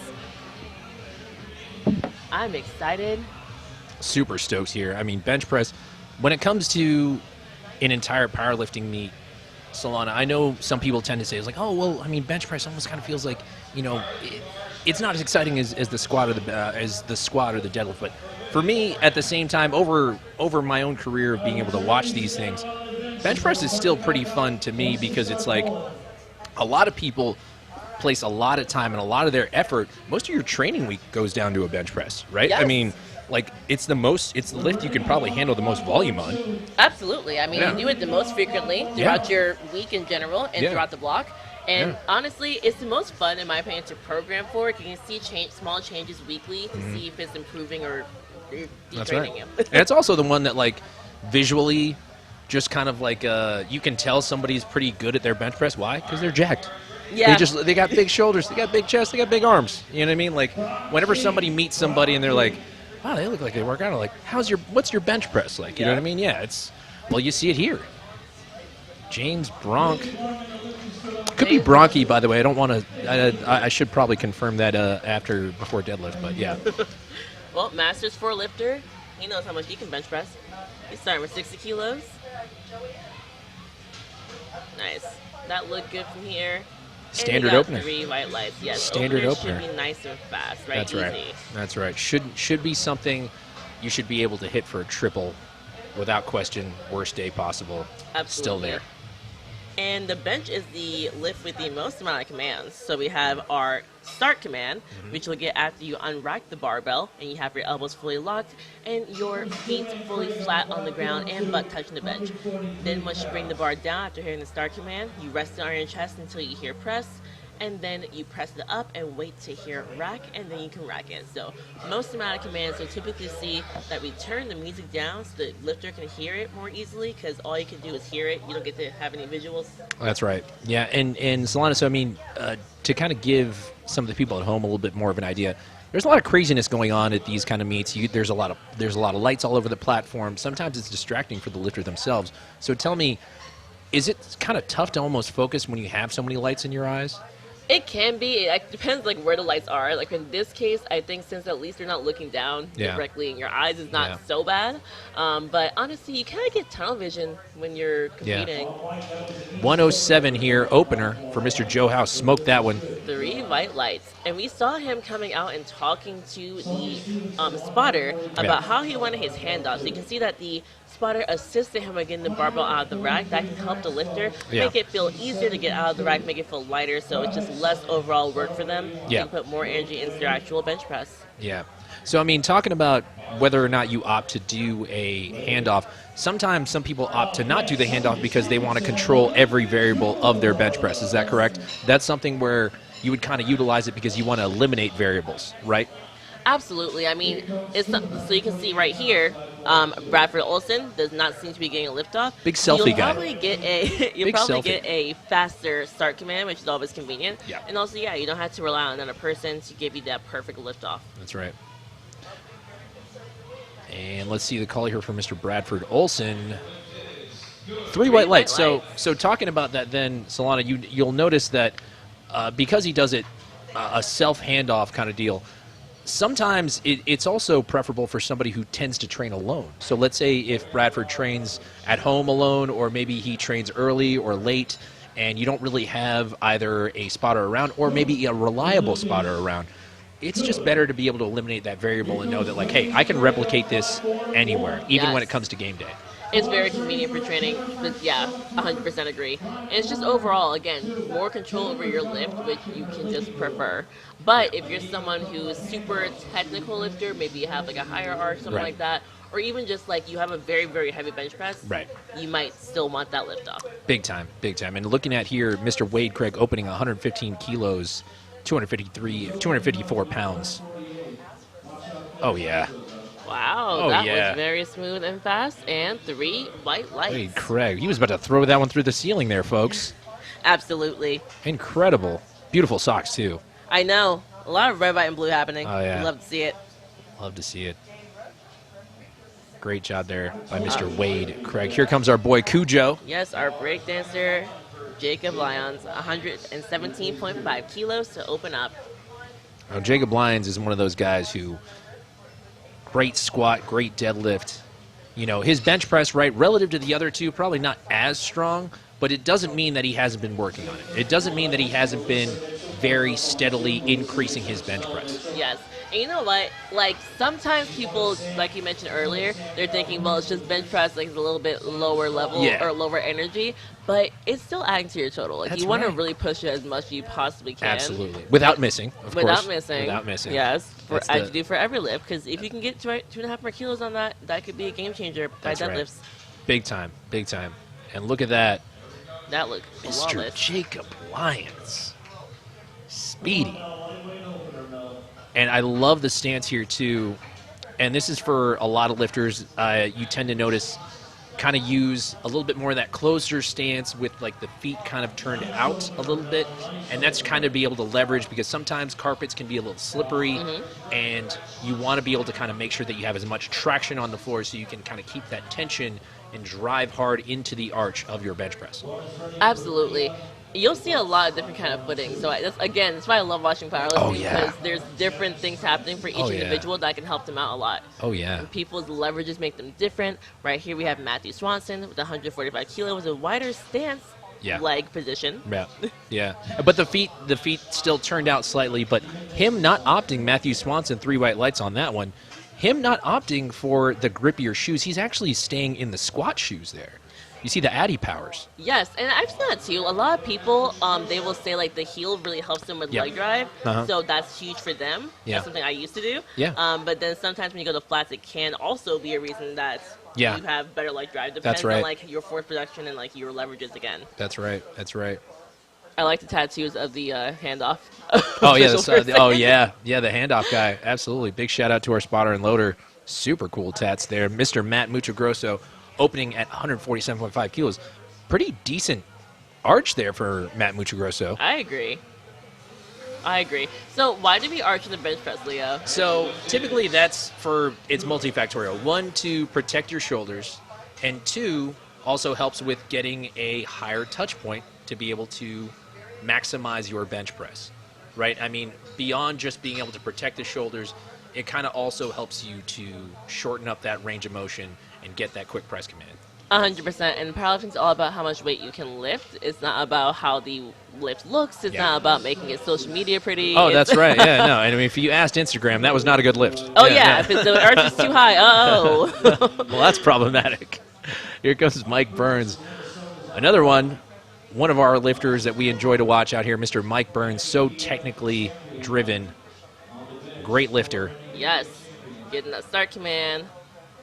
Beautiful. And once you bring that bar to your chest, that chief referee is waiting for the bar to become motionless before they give you the press command. And it's interesting you say that, Solana. So we say motionless because it truly needs to be completely motionless before they give you that press command. You do see some heavier set lifters tend to kind of hope and pray for that they're going to get that sink into their chest. The minute that it touches their chest, they'll let it sink, and then it just rebound right out, trying to what's called trying to time the press command, right? Yes, exactly.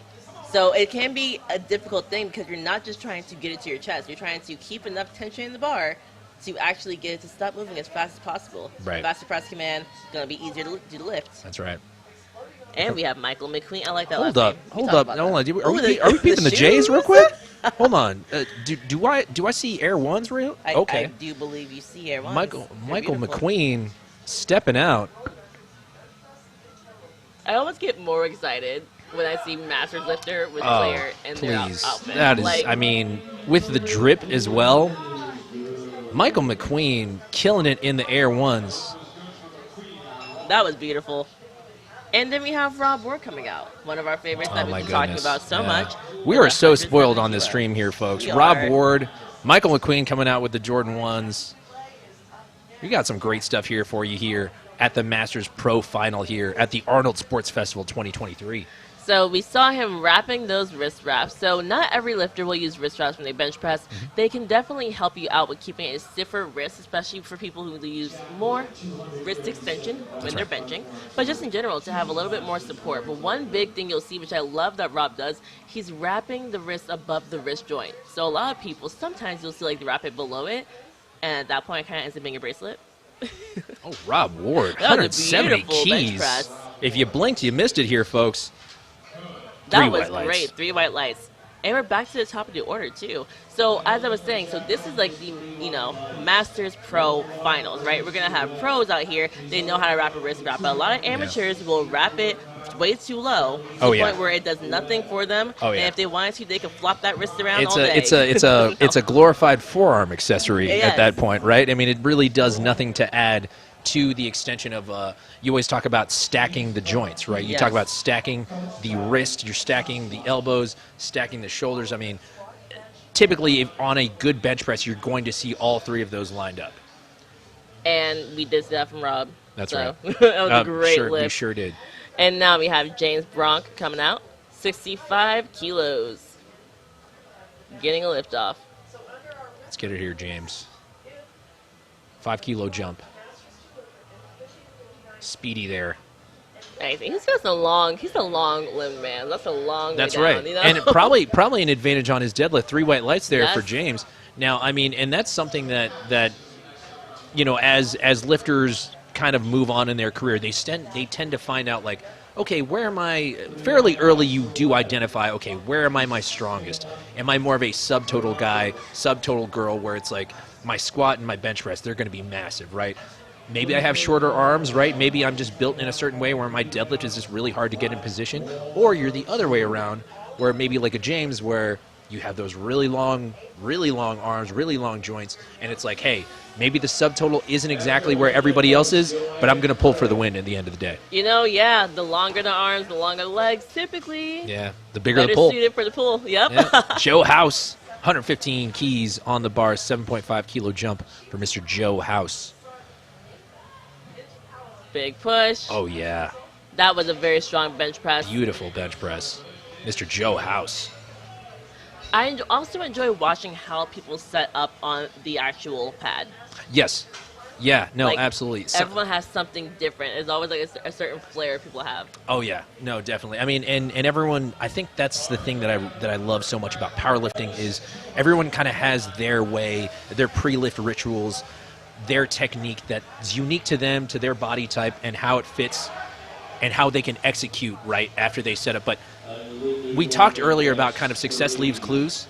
Well, success tends to leave clues, especially when you have lifters finally getting their start command. A lot of lifters tend to look pretty much the same after they get their start command, but it's just how they get there is a little different. Yes. And we have Bradford Olson.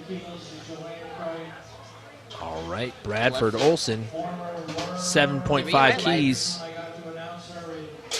Oh yeah, 3 white lights. That was a strong lift.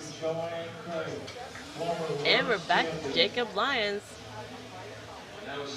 Again, another fun lifter to watch. 125 kilos. I wonder if, like, to help him warm up, he, like, does any breakdancing in the back. I'd love to Think see so? it. I'd love to see it. Maybe.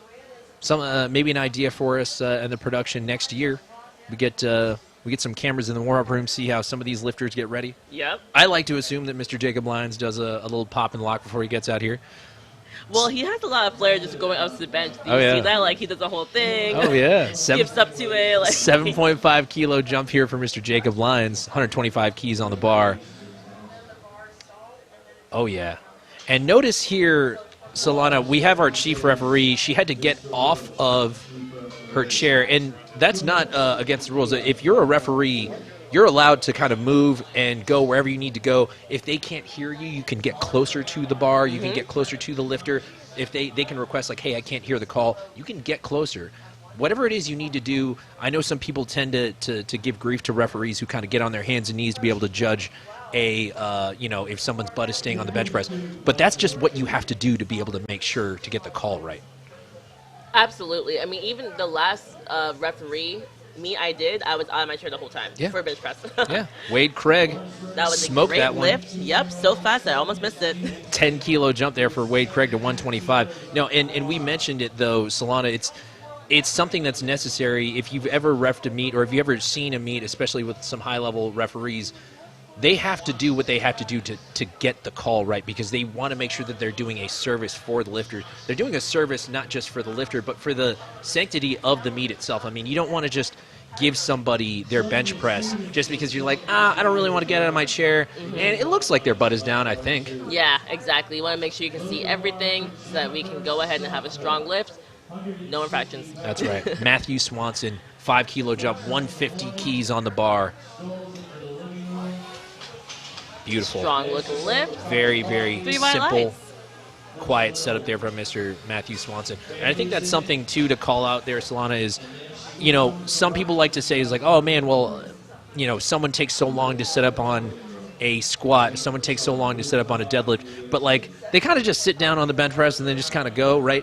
Sometimes you almost want to take even more care on how you set up on the bench press because it's such a highly technical lift. Yes. And especially if you want to get absolutely everything you can out of your press, you need to make sure that you are in the right leverage position. Speaking of the right leverage position, Mr. High Arch himself, Matt, who's your Grosso? beautiful there. Let's That see was the a call. strong looking lift. Oh, just missed that one. Let's see what the call is. Let's see. Now let's see if the butt stays. Looks a little hovering. Yeah, there it is. The butt Okay, did come popped up. Okay. Ever so slightly. So we talked about having that high arch and what that does and how you probably achieve it. Usually some people have their leg drive really hard. Some people have their feet tucked back a little bit. You saw Matt Muchogrosso. His feet were a little bit closer together, a little bit tucked back. It will leave you just susceptible to your hips popping up just ever so slightly. Yes, it will. And it did happen for him, but he still has that first lift on the board, so we'll see what happens on the third attempt. Mike Burns here, 167.5 keys on the bar. Mike Burns, I expect nothing less out of Mike That was Burns a than very 3 white strong lights lift. at this point. Yep. It's 27 white lights or bust for Mike Burns on days like this. 100%. I mean, and Beautiful. he's got a long range of motion, not much of Yeah. an arch. And he wears a belt when he bench presses, too, That's which right. is something you see less of, Yeah. but still it can be helpful for And certain lifters. That's right. And Solana, as somebody who's also earned the capability of getting to wear a USA singlet, you don't get those by accident. You don't. Yeah. Yeah, you don't. They don't just hand those out to people. No, you have Yeah. to go to a international meet. That's right. Michael McQueen here, Mr. Air Jordan 1 himself, dripped out, jumping up 10 keys for his second attempt. If you guys want extra talks, all you gotta do is wear cooler clothes, That's right. cooler shoes, That's right. and we'll call that out along with the number on the bar.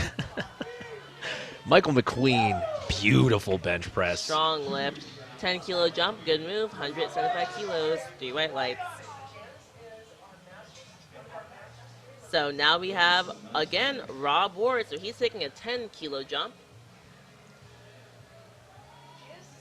Here he is. One of the most entertaining lifters. I don't think that's a stretch to say, by the way. One of the most entertaining lifters across not just USA Power, like the USA Powerlifting Pros, but really USA Powerlifting as a whole. Yes, 100%. And wearing the A7 singlets, our great sponsor. That's right, our title sponsor here for the Masters Pro Finals and all of our pro and amateur meets here this weekend at the Arnold Sports Festival. I like his headband. Oh, yeah. He'll put that on just now. That was not there for squat. Air. That was That just was air. great. Now let's see the call. Oh, okay. 2 to 1. White lights. Let's 2 to see if 1. we can find it. Let's see if we can find it. We could Maybe both. say Who it knows? could be, but again, Solana and I are just kind of taking more of a guess. We possibly could have seen it, but we're not always sure. And all we can do is take an educated guess, really, Right. which That's we always right. talked about. So, Yeah. but we're flying through bench press here. We're on our third attempts now. A little bittersweet for me. That one, those move so fast. But Could do that's because these of our all great day. spars and loaders. That's moving right. As quickly as possible to get us through this meet. That's right. And these people are super experienced. I mean, you can always tell when you have really great spotters and loaders by how quickly the meet seems to run. comes Mr. James Bronk. Big fight. That was great. Let's see the call. And 3 white lights. Having a good day on bench press. Yes, 3 sir. for 3. Bradford Olson, 120.5 kilos. Sounds like a record for me. To me. That's right. So we have an American record attempt from Bradford Olson. And Solana, you noticed that it was an American record attempt. How did you catch on to that? So you can only take 2.5 kilo jumps unless it's an American record. So if it's not 120 or 122.5, it has to be a record. You're also allowed to take a 2.5 kilo jump and still hit a record. It's just That's right. That's just, if I don't have to, then I probably wouldn't. Yes. And the chips can really help you out in the end as well. That's because right. you have that little extra number that someone will have to go 2.5 kilos higher to get above when it comes to later lifts. That's correct. Bradford Olson got that wide grip bench press, trying to utilize as much of that arch as possible and eliminate that range of motion. Gets that very deep sink for his pause. Okay, All right. we got 2 white lights. And that's great. And the thing is, you see this bench press. Watch this here, folks. That sinks slightly. It's a what you would call a high risk, high reward. Is that right, Solana? Yeah, I mean, it's definitely a bit riskier because you have to time it perfectly. Like, as soon as you hear press, you have to, like, push your chest up and get the bar moving at the same time. And I've seen it go wrong. I've seen it go, the bar starts to come up and just shoots right back down. And that's why we say it's a high risk, high reward. If you can get it right, it is, honestly, it pays off really well. Yes. But because you tend to not see it too often, you see more of the T-shirt touch kind of method, it would probably tell you that for most people it probably wouldn't be the option. Yes. Here comes Joe House. Now this is an American record attempt here again, folks. 121.5 kilos. Mr. Joe House. Big fight. Just All missed right, that one. Good try. He still has 2 out of the 3 bench presses that was going for an American record, but That's it's right. okay. Hey, if you're going to miss on any, miss on an American record attempt, right, Solana? Exactly. I mean, go Yep. for it. You're here at the Arnold's Pro Masters Finals. Yeah. The time is now. Yeah. This is as big as it gets, right? If you're a pro lifter here in USA Powerlifting, you want to be able to redline. You want to be able to at least get the chance to redline at this kind of meet, right? Absolutely. I mean, this is the time to push yourself as much as you can. You're Right. in one of the most incredible sports festival in the world. Yeah. I don't think it's a stretch to say it is Yeah, the it most is the incredible most sport. incredible Yeah. sports festival We in are the world. literally just feet away from hundreds of different sports just taking place right now. The amount of people who come from out of the country to be here, Yeah, too. that's It's right. incredible. That's right. And here comes our boy Cujo. Jacob Lyons going for 130 keys for his bench press. 5 kilo jump. Let's get it here, Jacob. Big fans over here.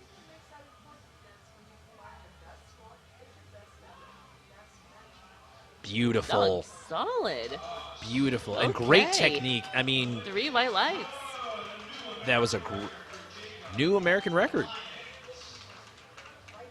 And he hit that one on an even number as well.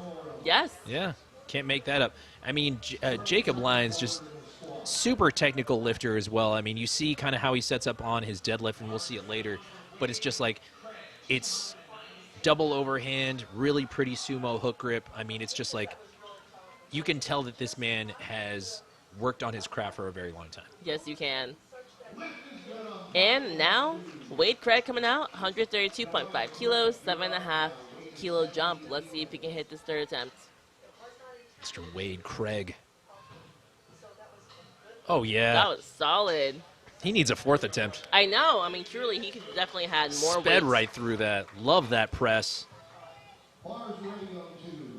All right, so we have Matt Michigrosso going to retake that second attempt and see if he can hit it on third. He Wade got it Craig up, but smoking those, though. That was I know. great. Matt Muchagrosso. he got it up, but his butt came off, so he got 2 red cards, yellow. And smart attempt to kind of retake it, though, too. Right, Solana? Definitely. I mean, you can go up or retake the number. You cannot go down. Yeah. But if you miss something, especially if it's literally, it wasn't off strength, but still off a big technicality that could easily happen again, I Yeah. would definitely take it. take the same attempt. Now let's get it here, Matt. Gets that good. Oh, I right. think I see a little bit. Okay, yeah. All right. Unfortunately, no lift. But you know what? We said it before. Still worth taking the shot, right? Yes, I mean, it's not really gonna kill your deadlift if you come out and push all you can for a bench press. Yeah. Yeah. Matthew Swanson, 155 kilos.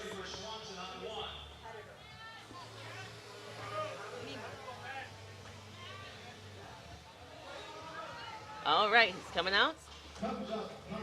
Getting ready. He's taking a 5-kilo jump from his second attempt. Matthew Swanson so far, so if he gets this, well, let's wait. You don't want to do that, Let's see. Okay. Let's see. 3 white lights. There you Okay, go. I was going to say, if he gets this, he's 6 for 6. But of course, you don't want to say it before they start. Of You're course. like, oh, no. Yeah, no. No, Solana Lewis, folks, the consummate professional. She will never call anything that didn't happen. But having a very strong meet.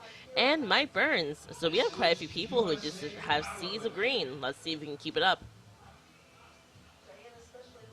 Oh, yeah. Big Mike Burns fans over here, folks. Taking a 2.5-kilo jump, so he's explaining again how he wants that handoff. It's smart to do because the handoff person has multiple people he's taking care of. Yeah. So I'm gonna repeat it. Like Yeah. you may not remember exactly how I told you I wanted you Sorry. to give me that barbell. You were 27 lifters ago. Yes. Yeah.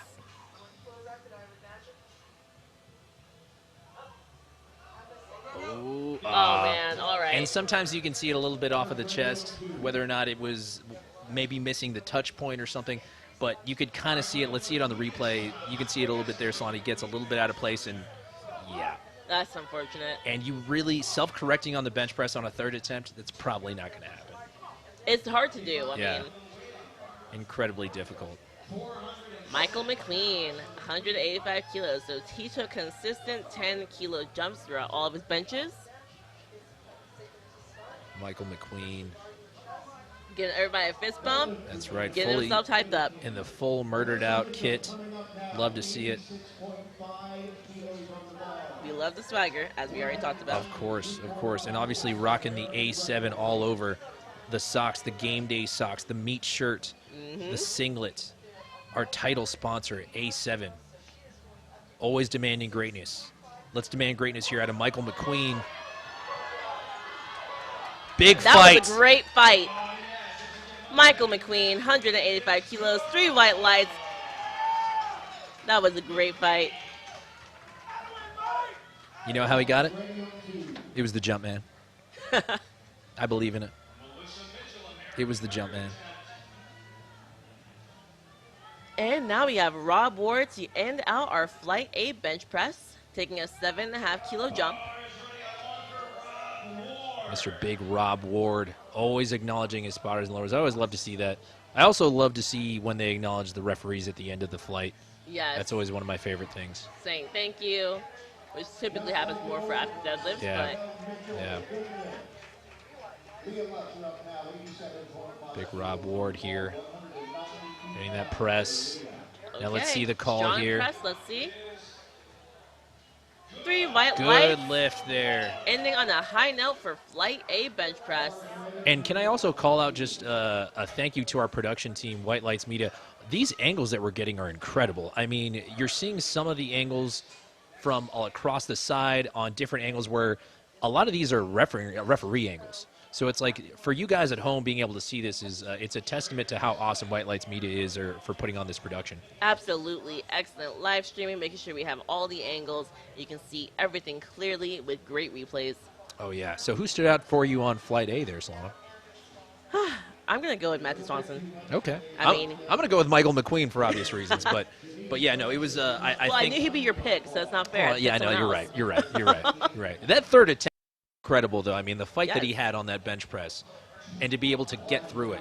Now we're going into our equipped bench press. So, Solana, what makes this an equipped bench press different from a raw bench press? So again, it's the suit that they're wearing. So when it comes to bench press, they can barely get their arms in there. They have to squeeze that thing on. Oh, yeah. So it's a lot of help. And again, you have to kind of fight to get it all the way to your chest. You saw it slow down. Right Oh, at the yeah. chest. It's like a row, right? It yeah. really is. Yeah. So you fight to get it down, but typically you have that explosion off the chest. That was 3 white lights. Great That was lift a great lift. from Michael Nichols. You can even see on the replay again, slowing down right at the chest because it's hard to fight all of the tension in that suit to get down there. And if anyone knows, Michael Nichols wearing the old school atomics. For anyone who kind of remembers the old school lifters from like the 80s and 90s, the bodybuilding days, rocking the atomics shoes. Those are incredible. Absolutely. And you can see when they walk out too, like they can't put their arms like down really. Like see how it's like kind of in front of them? You'll see it in a second. Oh, yeah. I saw it. Oh, yeah. So that's because like the suit literally keeps your arms like stuck in That's one right. spot. That's right. Really great for hugs. Yeah. Is it? Oh yeah. Okay. Oh yeah. They're already in a preset hug position. If they don't plan on moving their arms after you touch them, I guess so. Ted Longo, 120 kilos in the bar. Let's get it here, Ted. I would say more up. I think you'll always see a lift off for a quick bench. Yes. Oh. Now let's see what the call was here, Solana. Okay, so a few things we saw there. I mean, you saw a little bit of an up and down. You saw a little bit of a stop. You saw a little bit of there was a little bit of everything here. Let's watch it again here, folks. Yes. It Says 2 white lights. I'm not sure. Does it say 2 It minutes? says 2 white lights. That's what it said. Interesting. And Okay. it's okay. Marked as a green lift. Okay, yeah. No, I mean, so that one, interesting a little bit. I mean, I saw some up and down. Saw a little bit. On the way up. saw a few things. I mean, but again, the referees tend to have a better view than we do, especially because they're watching it in real time right in front of them. So, always going to trust our referees here at USA Powerlifting. Ted Stewart, opener 120 keys on the bar for Mr. Ted Stewart. Speedy. Great lift. Looked fast. 3 white lights. Great job. Matthew Maraca up next with 127.5 kilos. So that belt, oh yes, I don't think I ever got to the point when I mentioned the belt a while ago. Yeah. So yeah, you can breathe into the belt to kind of give yourself a better brace for some people. Yeah. For some lifters though, it does kind of get in the way of their arms depending on where they wear the belt. Yeah. So it just depending on depends where the they're person. breathing, right? Yeah. Depending on your torso length too. Yeah. Like smaller torso, less likely to see a belt. Yeah. Also, you'll see like what you see here with The thin belt. Matt Maraca. Yeah, the bench belt. Yeah, the bench belt, thinner, which you specifically don't for the see often at all anymore. I feel like. You don't. I think you see it more for equip because it's definitely something that's been around for a long time. Yeah. 127.5. And like I was mentioning, people with a short torso, you'll less likely see a belt, but a bench belt will fit. Now let's see here. A few things he could have called out. Let's see what the. Okay, you got 2 white lights. All so right. that yellow card, what do you think it was for? You were. I think there was a butt there. I think there was, a little bit. Nothing else really that I'm seeing other than just Okay, I agree. It So could have been a little bit of the glute popping off, but again, all you need is 2 white lights in powerlifting. That's the beauty of it. Exactly. You only need to convince 2 referees. Exactly. Just like Steve's gets degrees, 2 That's white right. lights get you a green light on lifting cast. That's right. Chris Eastman, 127.5 kilos as well. So when it comes to benching, you see the rings that are outside of Chris's hands. Yep. So you're allowed to go as wide as having your index finger on that ring. So you can go wide, or you can be like Chris and have a closer grip bench press. Yeah. Now I recall white Solana lights. back in the day, before learning anything about lifting, I always had assumed that the ring meant that that's where you put your ring finger. Okay. Yeah, and that was obviously just learning that over time. That that's actually just totally not what that means at all. But Yes. obviously over time you learn a few more things. Leo, I've never heard that before, but you're special, so maybe that's. I know, yeah. That's like I said, I was clueless. That was just 2 years ago. No, all right. Oh my no. lord. Okay, so Alan Alan Crockover. Crockover, 150 kilos on the bar. That's 330 pounds. Like we mentioned during the squat, if you're just joining us, everything is in kilos. So you see the headband here, folks. The reason that it's backwards, when on bench press, You can read that's it. free branding right there. Yes. Guys, Alan Crockover is a man that protects the shield. I love And to see gets it. white lights when he benches. Love that. Alan Crockover, 3 white lights. USA powerlifting enjoyer, USA powerlifting loyalist. Yes. Really.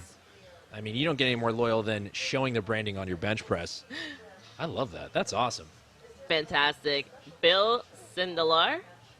Bill Sindelar, American record holder. I believe world record holder from earlier as well. Incredible. Great job from Bill Sindelar. So like we were saying, guys, these are our equipped lifters. So you'll see them with their singlets that are forward equipped. A lot of tension in them. It's hard for them to kind of move their arms. And then when they bring the barbell down, they have a lot of resistance on the way down, but it helps them push the bar up fast. That's right. That's right. Bill Sindelar setting up here for a 160 pound or 160 kilo bench press. Big bench opener for Bill Sindelar. Nice and fast. Oh yeah, speedy. Let's see the call. 3 white lights. And Solana, I noticed something there with Bill Sindelar is his head came up off the bench, but as of recently, that is permitted, is it not? Yes, sir. So you're allowed to have your head move wherever you want to, actually. Yeah. When you're benching, it can be off the bench, on the bench. We made that rule change near the end, I believe, Yeah. 2022. That's right. So Before that was not a thing that you could do, correct? Oh yeah, no, you had to have your head fully flat on the bench. So actually, if you had longer hair too, you would have to make sure it wasn't in the way so you could see the head. Important context there. So one especially less for thing our to look longer-haired lifters. Yes. Yep. Eric Cordero, 160 kilos again.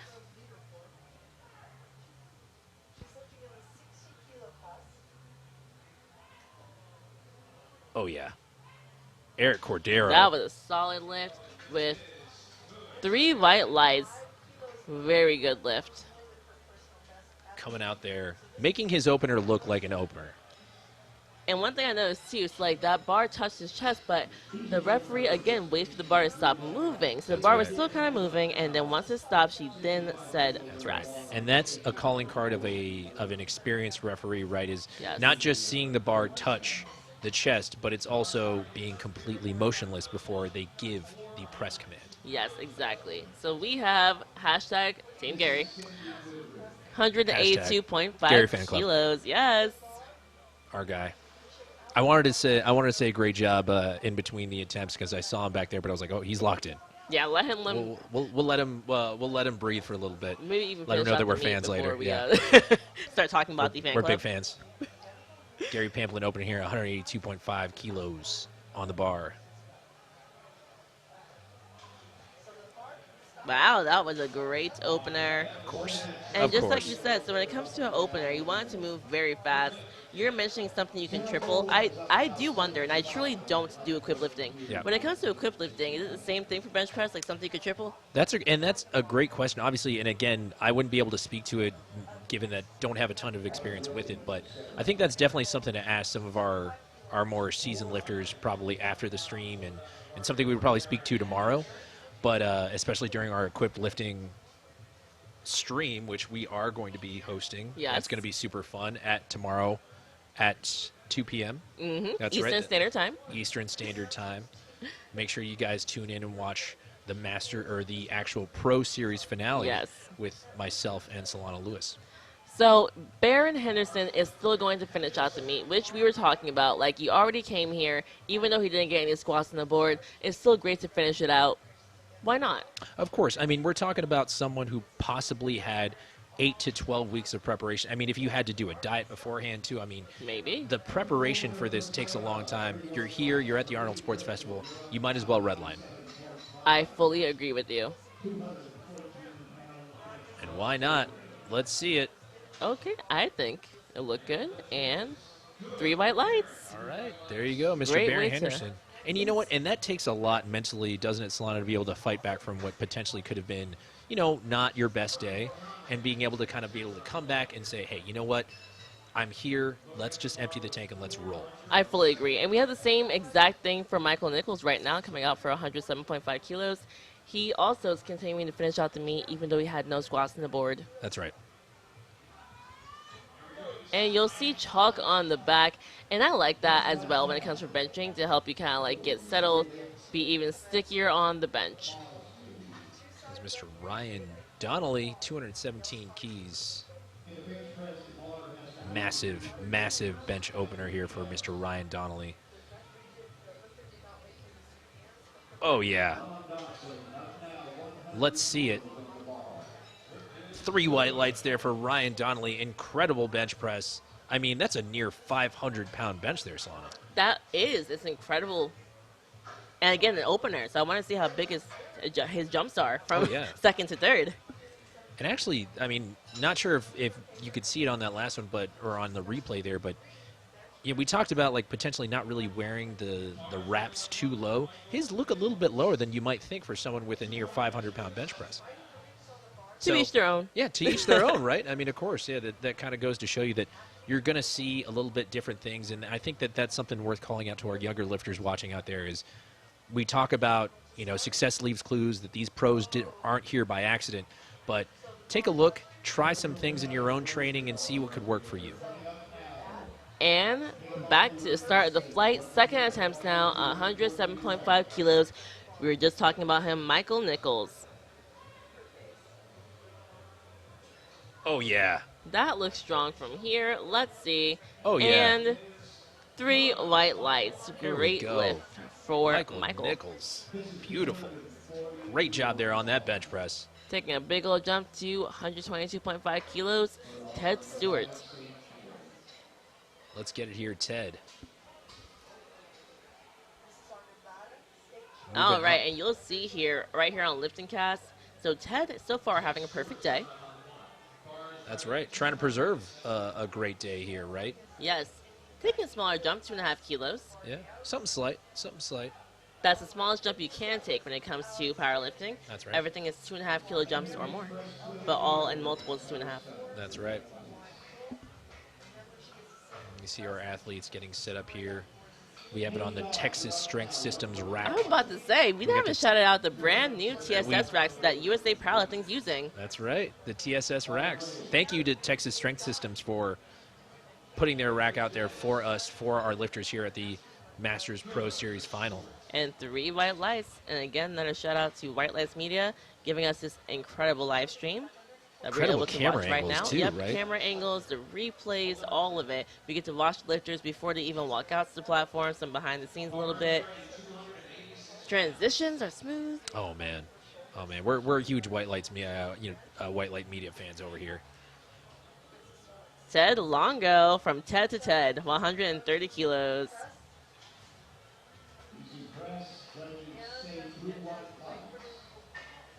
Ted Longo taking that 10-kilo jump in between, setting up on the TSS rack, the Texas Strength Systems rack. I like it. Oh, it's a brand new rack. I like the way it feels. It's beautiful. Oh man, ooh, just missed it. A little bit out of position there. Lost it slightly.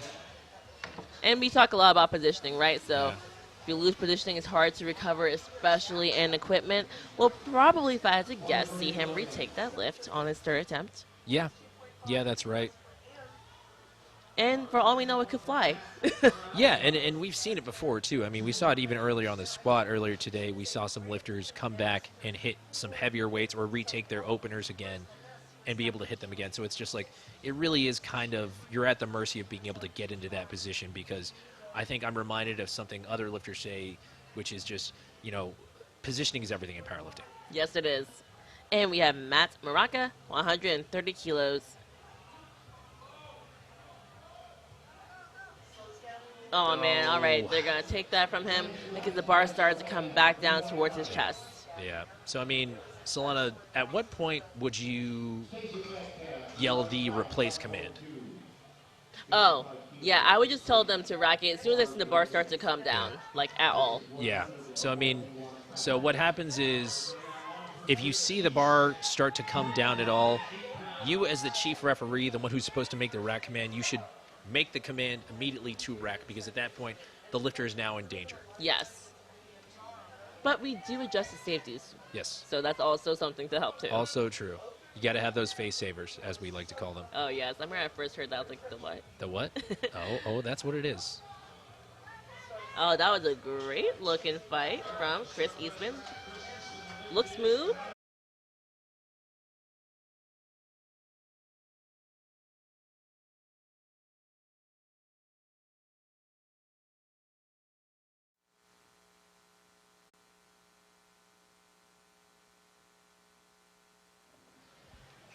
And right now we have Alan Crockover taking 165 kilos for his second attempt bench. Apologies on any technical difficulties there, Solana. Just running through some things here. It's getting a little toasty. Getting a little toasty back here. Looking at our guy, Looking Alan machines. Crockover. Second attempt, 165 keys. Okay, that was a very smooth attempt, and 3 white lights. And that was a great second attempt. Again, it looked like he definitely has more in the tank. Oh, yeah. But still, he had to push a little bit. Oh, yeah. And look at our boy, Mr. Bill Sindelar. I mean, Mr. American record attempt, doing it again on his second attempt bench of hardware. All the medals. Oh, man. We'd love to see that here at USA Powerlifting. 181.5 kilos on the bar. 400 pounds even. 400-pound. Those are freedom units And there, folks. It's a 21.5 kilo jump, so that's the biggest jump I've seen so far for bench press. Yeah. Pretty big. That's But- like a jump I take on the squat. Like But you would have to trust his game day coach because that is one of the legends, Mr. Matt Gary. Oh, that's incredible.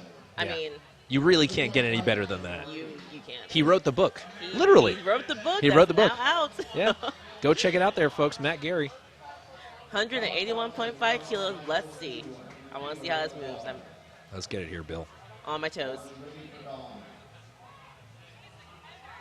Bill, oh, catch it!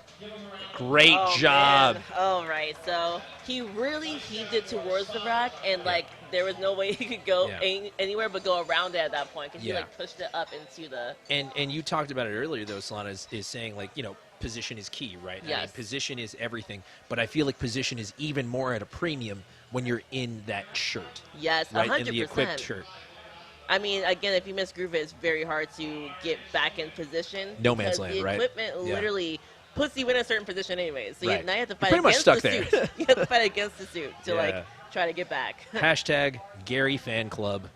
Yes, Mr. Gary Pamplin back out, taking a 15-kilo jump. See, I also like him because he takes big jumps. It's just Yeah. fun to watch. Oh, it's fun super to know, fun, like, yeah. hey, that's a Yeah. 33-pound jump you're taking. He's a fan of the craft out here, folks. Shout out to the Swole Fester. Gary Pamplin, 197.5 kilos on the bar, 435 pounds. Very controlled descent here. Soft touch. There we go. Solid. Gary. You know, I'm not surprised he has a big bench because he's jacked. He's jacked. Like, he's I really was about to say, I jacked. was like, can we just call it what it is? Yeah. Gary Pamplin is jacked. 3 white lights. I wonder if his family's watching the live stream. Yeah. Like, I certainly hope they are. they're And fans, yeah. we're fans, They're fans, we're all fans. fans. They're awesome.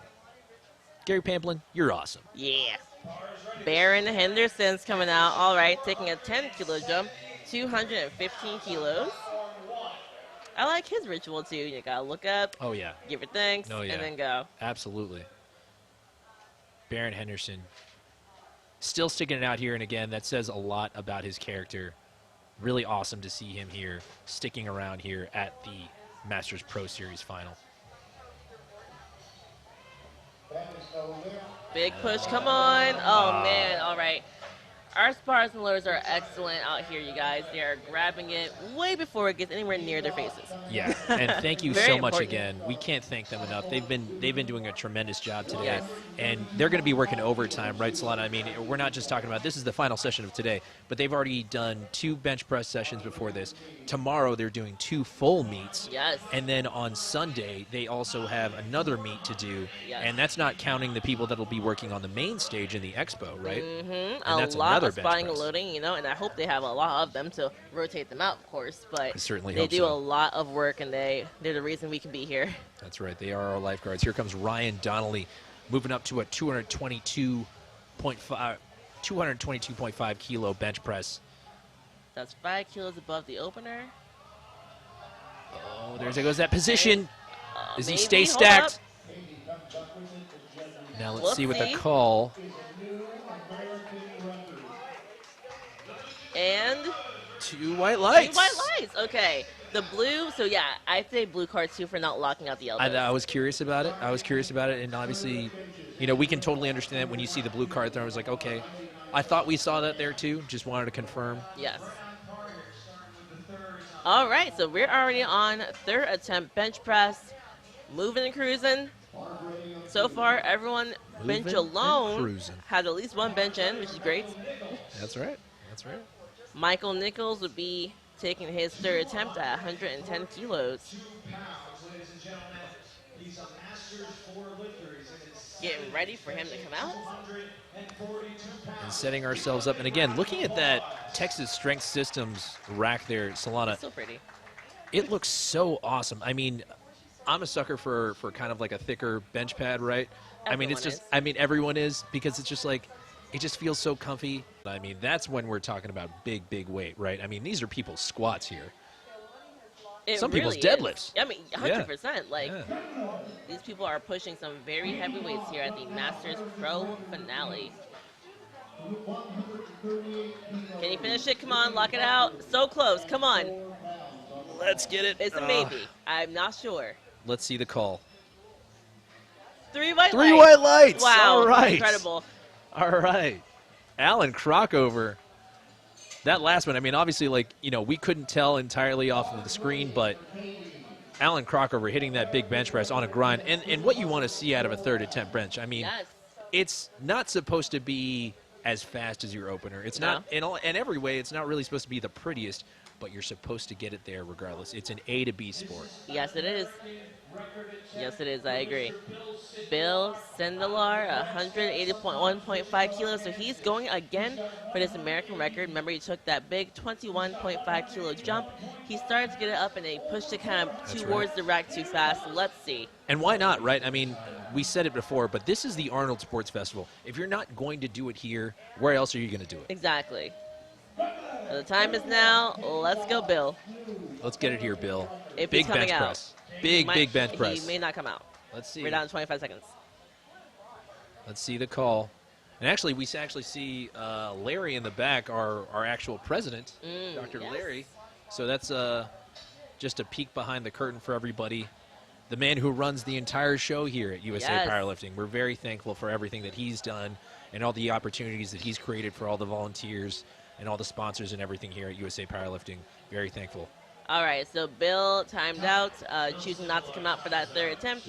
As we talked about, you can do that as a courtesy to other lifters instead of just scratching the attempt altogether.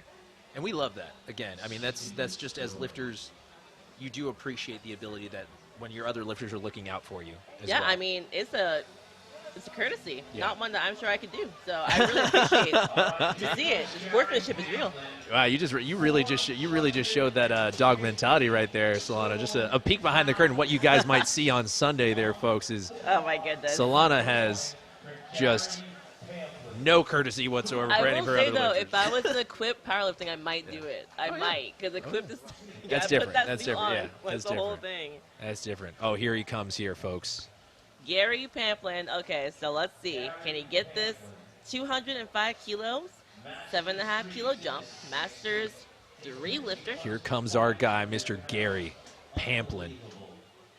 Incredible, massive bench press here at the Arnold Sports Festival Masters Pro Finals. 205 kilos on the bar. Let's get it, Gary. Yes. Oh, yes. Yes. Gary Pamplin. We appreciate you, Gary. Remember the Right, name. right.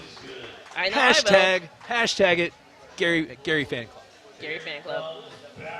All right, and to finish it out, Baron Henderson.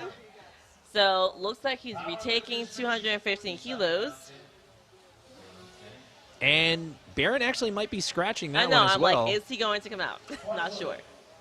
And the bar is loaded. We did get the call, meaning that you can attempt the bar and the clock is running. Once they say the bar is loaded, Solana, that just means that now the clock will start and the lifter can approach the bar should they choose to. In this case, we're kind of seeing a no-show here potentially from Baron Henderson. So he's probably going to scrap that one. Let's just assume that that's the case. Yes. Then, Solana, who stood out here on the bench press here on this section?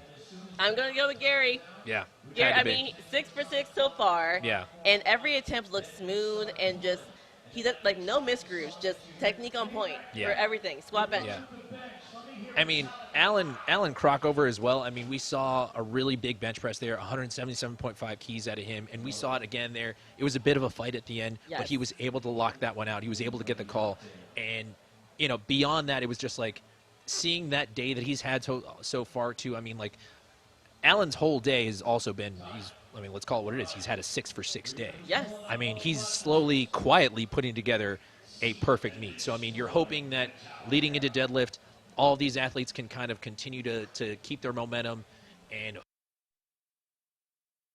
the hope is always to be able to lock in that total. Yes. And you only get it if you get at least one attempt across each discipline. Yes, and that leads us to the deadlifts that we'll be seeing shortly after a 10-minute break once they get that bench off the platform so that we can get ready.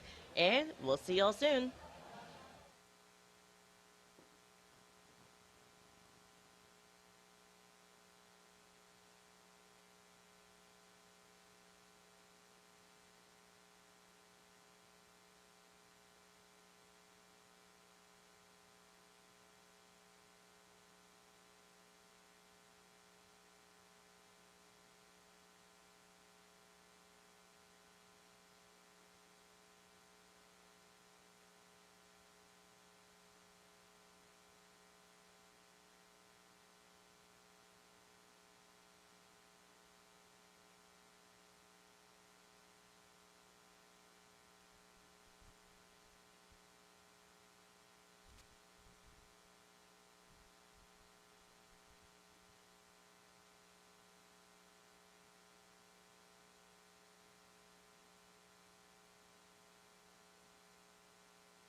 back here, folks, at the Arnold Sports Festival Masters Pro Series Final. Solana, we are starting the deadlift. The bar doesn't, the meat doesn't start till the bar hits the floor, That's right? The famous saying. My favorite, and here we go. We are getting started. James Bronk starting us off. Everyone has their favorite lift, right, Solana? I mean, some people, obviously, you're usually a fan of probably the one you're the best at. Yes. But it's like, it's tough not to love the deadlift in general, regardless if it's your best or not. Very true. Put some weight on the bar, Mr. Gino says. Okay, you got 2 red lights. Bit. Well, the red light means you do not fully lock out the knees or the shoulders. Or the shoulders. So it could have been both. It could have been one or the other. Again, we're not certain, but we'll see. I'm sure James, he moved that one pretty fast. I wouldn't be shocked if he moves up anyway. Yes, it would not be shocking if he put more weight on the bar. Yeah. Sometimes when it's super light, it's actually hard to control it. It almost just like doesn't we talked about register, in the squat, right? Yeah, that's right. Sometimes it just doesn't register. I mean, and obviously, someone who pulls a house like Solana Lewis, she would know that. So here comes Bradford Olson. A little house. Very small one. A little house. And humble here, folks. You only get that here on the stream. Bradford Olson, 185 kilos to start. So we have 2 stances of deadlifts. Let's talk about them. Let's see what Bradford's gonna do, and we'll talk about his. Yeah. Yeah. Let's see here. Okay, so we have the sumo deadlift. Man right? of culture, That's the wider truly. Yeah. That's the wider stance lift. You'll see that his hands are inside of his legs, and his toes are pointed out, and they're very wide. And he's got a super, deeper Oh, yeah. sumo, too. Yeah, definitely. Like I said, a man of culture. Oh, yes. All right, let's Full see. extension That was there. 3 white lights. And then we also had conventional, which we'll see at some point from someone. Yeah, But that's right. when Hey, your we got feet- masters lifters here. These are the people that have taught you how to lift in most cases. Yeah, so when it comes to conventional, your feet are closer together, your hands are outside of the legs. That's right. Typically can be a longer range of motion, but it can still be a stronger position for some people. Especially off the floor, right, Solana? I mean, usually someone will do that. They'll tend to understand that, okay, the lockout's probably going to be a little bit harder, but I prefer the speed off the floor. Whereas your sumo lifters will have it a little bit harder off the floor, but once it gets to that knee area, they pretty much know that it's going to be done. Yes. And here's Oh, one of our there's conventional conventional. lifts. There All you right. go. So that's what we're talking about. Yeah. So that's a conventional That's called stance. timing right there, folks. Now, question for you, trivia. Yeah. Is the white stuff on his legs chalk or baby powder? And I'm glad you mentioned that, Solana. That's actually baby powder. And it's easy hope to so. confuse the two. Yes, because I've actually seen some lifters at local meets unfortunately make the mistake of using chalk, assuming that the other lifters were just using chalk, because it does look like the same kind of white powder from afar. I've actually known one lifter I was handling at another meet where he unfortunately grabbed a bag of what he thought was chalk, and it was a bag of baby powder. Nice. Rookie mistake. Here comes Wade Craig, 205 kilos on the bar, opening deadlift. Conventional stance. Ah, rips it right up. Oh, Wade Craig smoking the opener. And, of course, an experienced pro. We wouldn't expect anything less. Speaking of experienced pros, here comes our boy, Mike Burns. Mike. 215 kilos Burns. to start. Having a very good day. So far, 5 for 6. And, again, you don't get to this level by accident. You don't get to earn one of those USA singlets by accident. Mike Burns showing why. Very strong lifter, again, having a Yeah. very strong day. Easy opener. So this is our raw flight, and like we've been talking about, that first attempt, especially for raw, it should be something you can basically triple. That's just typically a rule of thumb for the first attempt, because it should be easy. No one's going to meet to talk about how great the first attempt was, right?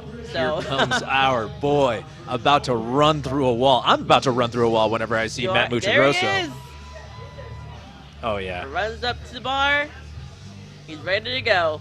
It's like his warm-up. Oh, man, I love it. You can't contain him here, folks. Matt Muchagrosso smoking the opener. Beltless, by the way. Yes, Can we call that out? Yeah, very nice. 3 white lights, beltless, flew off the floor. Great lift by Matt. And here comes Michael Michael McQueen Steve McQueen. wearing the A7 singlet. looking Just like good. a tank. Michael McQueen.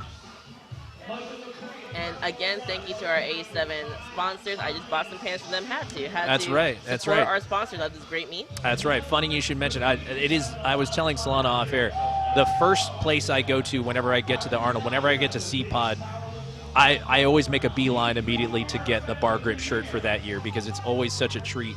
A7 does such a unique job with their designs.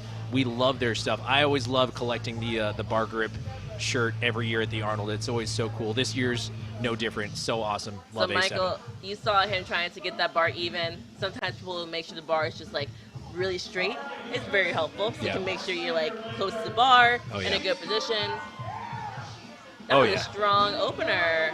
Sumo deadlift. Simple pull. 255 keys on the 3 bar. white lights. That is a massive deadlift for opening there. And they're only going up from here, Solana. I mean, we're going up.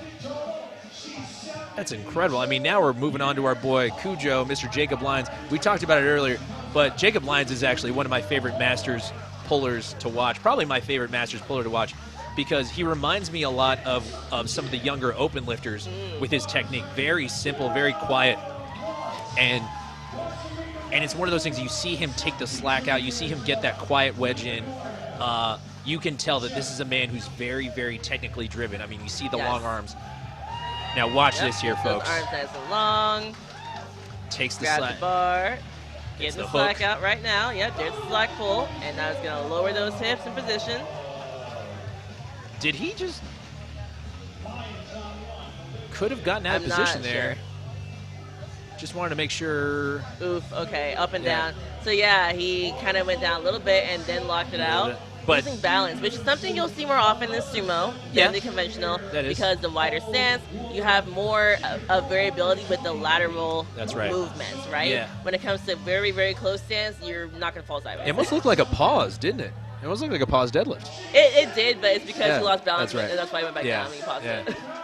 And he was still able to close to lock it out fairly simply. I wouldn't was. actually be shocked if he just moves up. He Anyway. did not, but I wish he had. Yeah. But that's just my personal opinion. You should get a number on the board. You want to make sure you lock in the day you're having so far. So probably a great decision. I'm getting greedy. Matthew Swanson. That was Matthew Swanson, 275 kilos. Oh, man. And how aesthetic is it, by the way, Solana, when you see 5 reds on the bar? That simple two. Wait a minute. Can we get that camera in there, folks? Yeah. Thank you. I think I see exactly what I thought. Oh, yeah. The famous sunglasses by Rob Ward. Yeah. Thank you, White Lights Media team. This is what I came here for. This is the only reason we were commentating today. That's right. Is to see Yeah, Rob that's Ward right. This is what I came here for, folks. This is worth every bit of the price of admission, which is free. Rob Word, 290 kilos. Let's go. I love, look at the matching deadlift socks. The matching deadlift socks with the A7. I hope your girl singlet. isn't watching here, folks, because she just got took. Rob Ward. The stylish haircut, the glasses, he's got it all. Rob Ward. Oh, my goodness. Yep, and we only just begun. Rob Ward just showing, exemplifying masculinity. Unbelievable. This is the definition of masculine, if you look it up in a dictionary. That's right. Rob Just Ward. a picture of Rob flexing. Rob Ward. With his hairy chest out and all. That's right. That's right. It's called peak performance there, folks. Moving on to our second attempt deadlifts here, Mr. James Brock. James, trying to retake that second attempt. I mean, we talked about it earlier. It was one of those things that we weren't entirely certain what went wrong there. It was potentially, we saw some red cards. We're going to surmise that it could have been failure to lock out the shoulders, could have been failure to lock out the knees. That's typically what a red card will call for on the deadlift. But again, we're not entirely certain. We're here pulling for James Bronk here at the Arnold Sports Festival, the Masters Pro Final. James is working hard. So retaking it, and I mentioned it was so light. All right, let's see the call. James. Okay, let's see. Okay, he got 2 white lights, 1 red. I think it was for soft knees.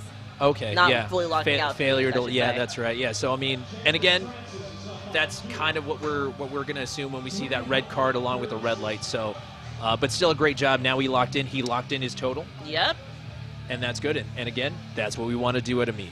We want to lock in our total. We want to make sure that we submit it to the national office. All right, Joe House is up next, 205 kilos on the bar. The bar is loaded for him. Here comes our boy, Here Mr. he comes. Joe House. Whose house? Joe's house. Let's go. Not 205 kilo.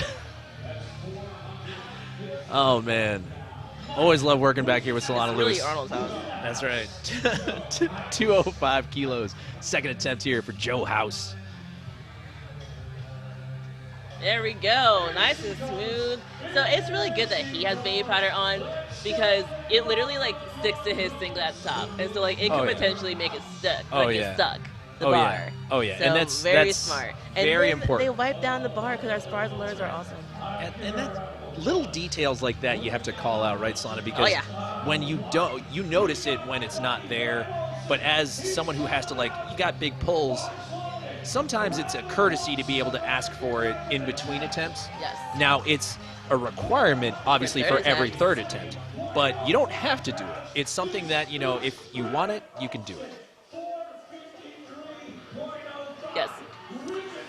American record attempt here for Mr. Bradford Olson. Ooh, I didn't even notice. Good catch. And now I see it in the back. I see it now. Let's get American it. record attempt. Bradford, Let's let's go. go, Brad. Slow off the floor, but a nice lockout. All right, let's see it. Let's see. Give it to me.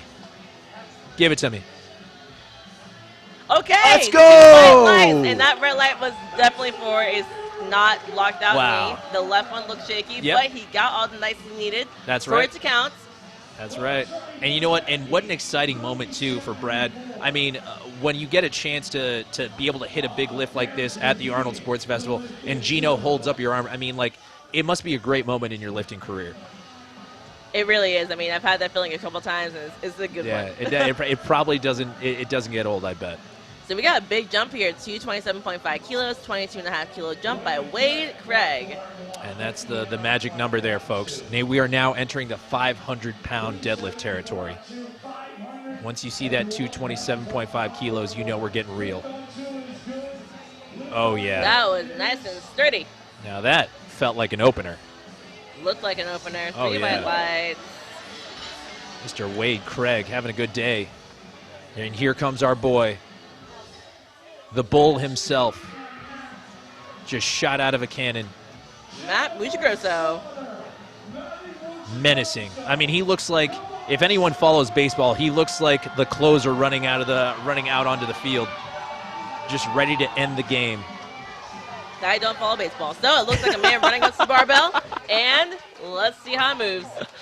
232.5 keys here for Matt Muchagrosso.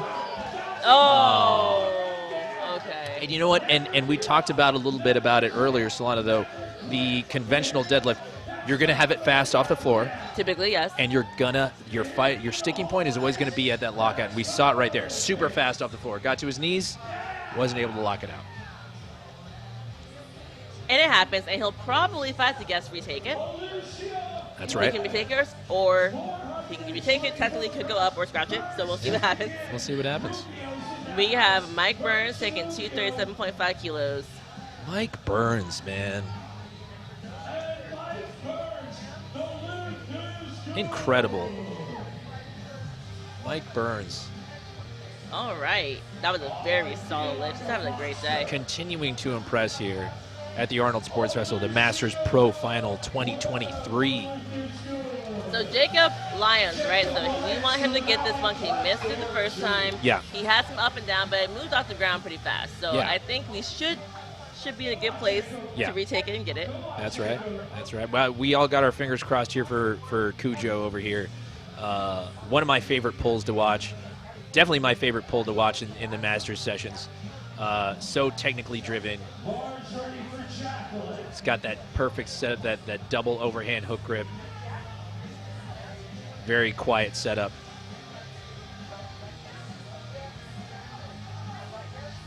Oh, yeah. Let's see it. Now let's see the call here, folks. Good Let's lift. go. 3 white lights. Let's get it Okay, here. let's bet. I think he'll take 5 kilo jump. Yeah. Yeah. So you're going to bet the same thing. That's Yes. so boring. Okay, thank you. Yeah. Um, Yeah. Michael McQueen. Here comes our boy, Michael McQueen. 272.5 kilo jump. No, you know what I meant. So 17.5 kilo jump. The tank himself, he is going for a world record attempt. My goodness. The tank himself, world record attempt. Or sorry, that was that's on our platform 2. apologies, that's platform 2. That's live TV there, folks. Michael McQueen here. Quietly. That's right. 272.5 kilos. This is a 600-pound pull here, folks. Yes, and that's still a huge accomplishment. Let's see it. That's right. Oh, yeah. That looks solid. All right. A good lift from Michael. Great job. Platform 2 got that attempt, by the way, since we That's talked right. about it. And you know what? And thank you to my colleague, Solana, for saving me there. That was actually Linda Gorham, who we actually did see at the USA Powerlifting Virginia Pro. We did, and we saw her son there, too, and he competed this morning. Did great. Did great. They So both cool to see. competed again, same day. That's right. It really is. USA Powerlifting truly is a flat circle if you've been around long enough. I know. It's great to see a lot of these athletes continue to compete, and it's so fun. And you get to know some of them, too, and hear their stories. It's really interesting. All right, Matthew Swanson taking a 20-kilo jump, 295 kilos. Oh, that's moving. That's moving like a good second. Oh, yeah. That was a really strong Matthew second Swanson. Beautiful All right. second attempt. And here comes the guy you've all been waiting for since his first attempt. Rob Ward. What did you call him? Mr. Steal Your Girl, whatever you want to call it, 307.5 kilos. Rob Ward. I him the definition of masculinity. I thought that was literally his new nickname. What's like the difference? No, all right. Rob Ward, super exciting. Oh, yes. Let's go, Rob. Man, I love it. And again, have to call out the A7 singlet. The whole fit. The whole fit. The attitude, everything. It's the haircut. incredible. Let's go, Rob. 307.5. Oh, the shoes, the drip, it's everywhere. I didn't even notice the shoes. Oh, yeah, Rob Ward. Let's see it. Give it to me. 3 white lights. Oh, great lift by Rob. Doing the job. Doing the job always, and always putting on a great show here for all of our fans here at the Masters Pro Finals, here at the C-Pod in the Arnold Sports Festival. You know, I mean, we talk about C-Pod a lot, though, Solana. So what is the C-Pod inside of the convention center? Do you actually need a wristband or anything to get in here? I do not believe you need a wristband to get in it this year. There was a year we needed one, so it's a little bit different. Yes. But yes, we're not inside the expo. We're more outside of it, so we get like our own little private space. And like, a lot of people passing by to get to the expo actually stop and watch. Yeah. So it's pretty incredible. I love this spot. It's more like, it's kind of like more cozy in a way. Like you're not surrounded by a billion other things going on. Yeah. So if you're here just for the powerlifting. You're here for the powerlifting. I mean, it's such an exciting thing as a fan. I used to come here literally just as a fan to consume the product. It was great because, one, the expo can get really crowded, right? I mean, you get kind of shoulder to shoulder with a lot of people. I really love being able to just come here and see Pod. You didn't have to pay for a ticket or anything. If you got here early, you got a great seat. Mm-hmm. I'll never forget seeing some really big squats and deadlifts here. Amazing. 125 kilos. Let's see if he can finish out today strong. James. All right, let's see the call. Finish out 3 the white day. lights. Good, strong day. Our Masters 4 lifter, sorry.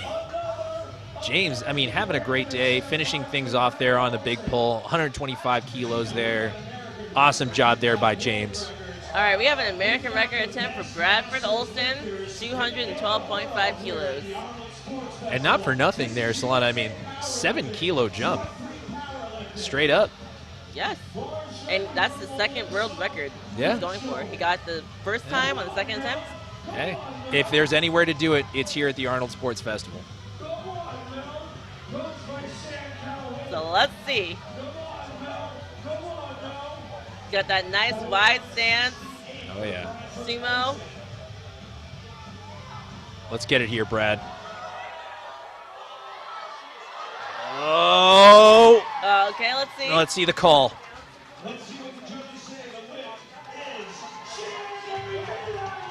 Three red no. lights. Okay, blue card up and down, which we did see that saw bar that. come down then back up. So Not shocking, but Yeah. still secured the American record today. Yeah, yeah, and if you get that's house money at that point, though, is it not, Solana? I mean, when you were able to actually set one on your second attempt, Yes. why not just go? And You then know, big jump to, Yeah. like, I thought I would see like a 2.5 kilo jump. Honestly. I would have done less. I mean, you can do whatever you want. I would Half a have kilo. done just a one. Yeah. You I mean, know? that's a really small Yeah. jump, though. For Oh, yeah. If you don't want to take a tiny Yeah, 1 kilo jump yeah. for that. Might as well 210 then, right? Yeah, something my like that. word. Yeah. All right, so we have Matt Muccigrosso retaking that second attempt. Nope, my bad, guys. I skipped ahead of Joe House right now. Comes whose Joe house? 220 kilos. Let's see him finish out strong. Oh, that was good. Joe That was House. solid. See, strong in the house. Let's go. There we go. 220 kilos there for Joe House. Finishing off the day strong. I know. All right, so now we have Matt Muccigrosso coming out, trying to re-attempt that second attempt. Let's see how this goes. Second one, he did miss it off of strength, right? So not a technicality. But sometimes you see people get that second win when they're like, all right, it's the last attempt of the day. Let's just go for it. Oh, yeah. Oh, yeah. Well, let's see. Will we see it? Let's go, Matt. Oh, my goodness. My man, Matt, Yes. has the juice. Yes, Matt. 3 white lights. Give it That to was a great redemption. Matt Muccigrosso, he truly has the juice. All right, now, so Wade, if Wade gets this, he'll be the first of this flight to go 9 for 9. He took a 15 kilo jump to 242.5 kilos. 9 for 9 is what every lifter is pushing for every meet they ever do, right? Of course, Like, yeah. I mean, the more that's- attempts you get, the higher total will be. Yeah, it's one of those things that obviously you shoot for. If it doesn't happen, not a big deal, but it's like a 9 for 9 day usually shows that you have built your total. Let's go, Wade. Big pull. 242 kilos. Okay, Looking like a let's second see. attempt. That moved great. 3 white lights, excellent day. Great job. And again, we talked about it earlier. Acknowledging the referees, acknowledging the spotters and loaders at the end of the entire meet. It means a lot, and especially as volunteers of this sport and volunteers being involved with these kinds of productions, it means a lot when the athlete says thank you too, doesn't it? Absolutely. I mean, it just shows that they really do appreciate the time and energy it takes to volunteer. Yeah, absolutely. And here comes All right, here we go. Mike Burns. Mr. Mike Burns, 257.5 keys on the bar. Massive pull here for Mike Burns.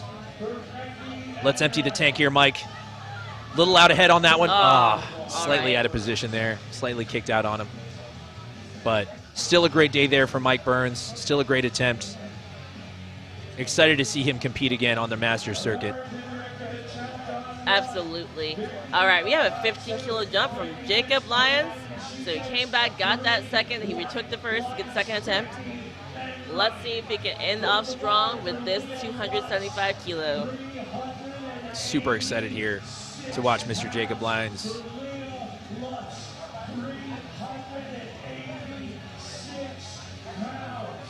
Let's see it.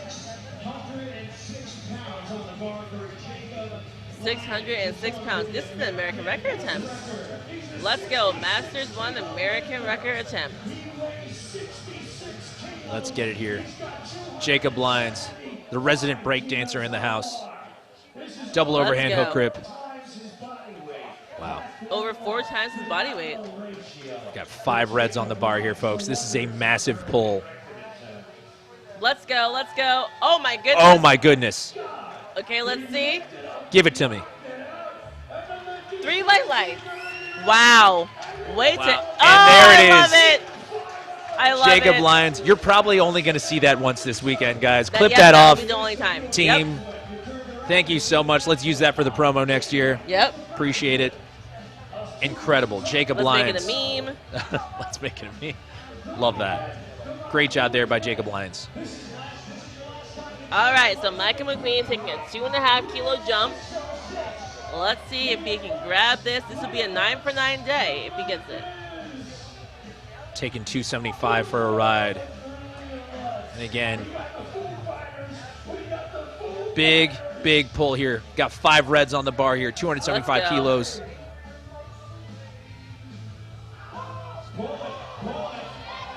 Can he lock it out?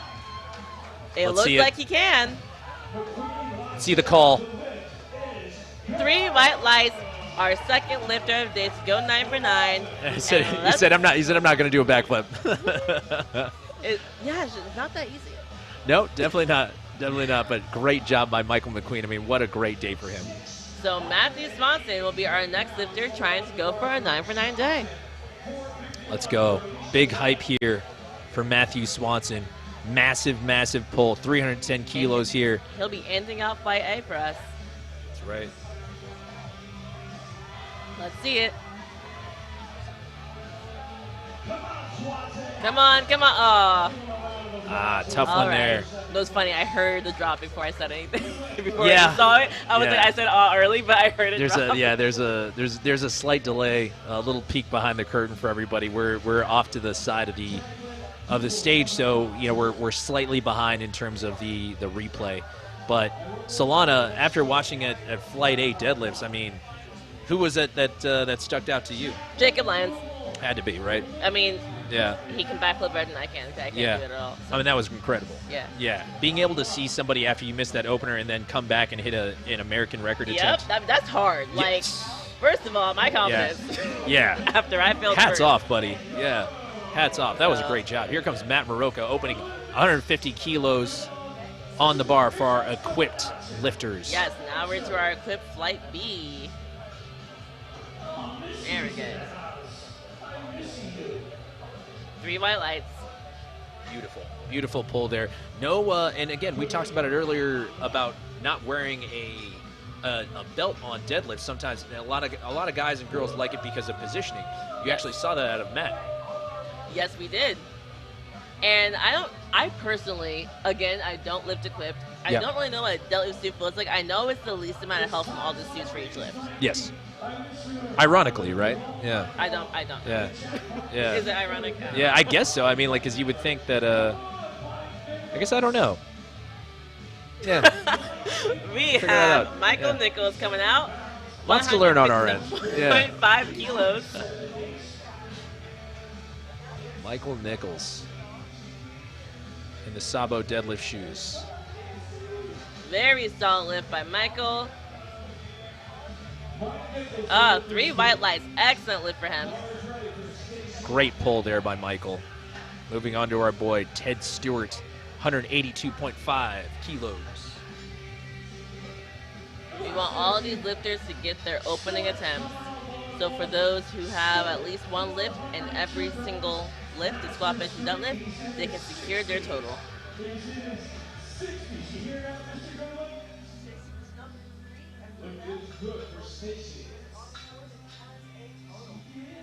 Ted Stewart, 182.5 kilos. He's also wearing knee wraps for his deadlift. Yeah, very interesting. Something you see less often. Definitely. But you can do it Yes, it's definitely allowed. as long as you don't have the socks touching the material. Exactly. And 3 white lights for him. There you go. Chris Eastman, 185 kilos.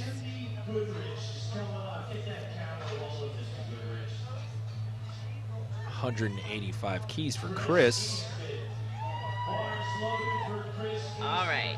He's taking his walkout. Oh, man. Oh, Chris nice Eastman, and easy. if you blink, you missed it. I mean, again, openers should be fast. Yeah, So you that want to was talk very about fast. having a casual setup. I mean, my man quite literally stepped right up, pulled, walked away. Yep. Wow. Bend Yeah. down, pick up bar, put down Yeah. bar, walk away. Because at the end of the day, that is what the deadlift is. Literally, yeah. I mean, a lot of us tend to do a bit much, right, in terms of when they have to set up. But at the end of the day, it truly is just you pick the bar up and you put it back down. Yep. All right, let's see, 190 kilos. Bill having a great day today so far. Great pull by Bill Sindelar. 3 white lights. Expect nothing less, though, from Bill, just pretty much setting records all over. 200 kilos on the bar for Ted Longo.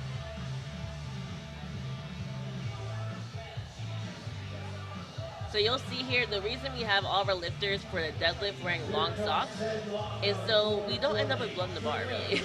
Yeah. It's nice and clean. And protect your legs, you know. So he's wearing these sleeves, also allowed so long as you don't have them touching the socks. That's right. And that's a big kicker. And why is that, Solana? Why not touch the socks? Well, why can't they touch the socks? Okay, so if I had to guess, so you're not hiding anything underneath them? Bingo. Oh, That's yay. right. Yeah. I really was guessing. I there you go.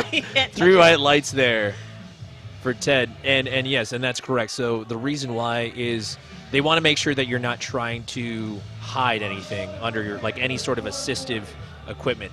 Yeah. And here comes our boy. The Gary fan club continues. Although we more rarely see people wearing knee sleeves and wraps when they deadlift, it can help. I've seen people who have who just need more knee support in general. Yeah.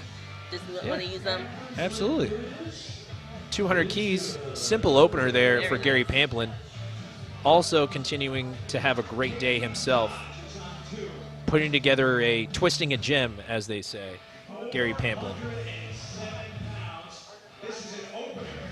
All right, Eric Cordero, 220 kilos. Eric Cordero, one of our executive committee members here at USA Powerlifting. Doing the business of powerlifting, as we say. Eric Cordero, the true embodiment of it. Doing the work in the gym and out of the gym to continue to spread the good word of USA Powerlifting. Yes, sir. 220. Let's see it.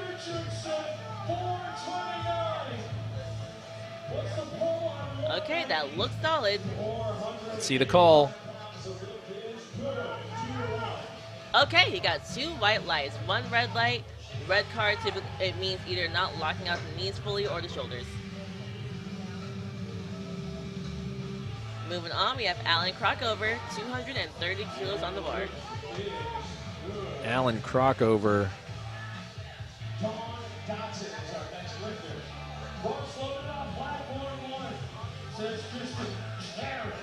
Bar is loaded, he's walking out.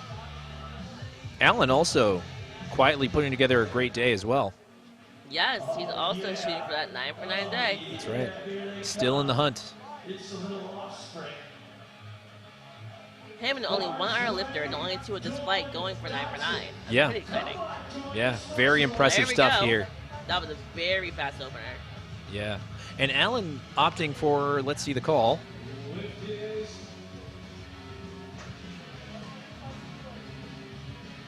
See. Waiting in suspense.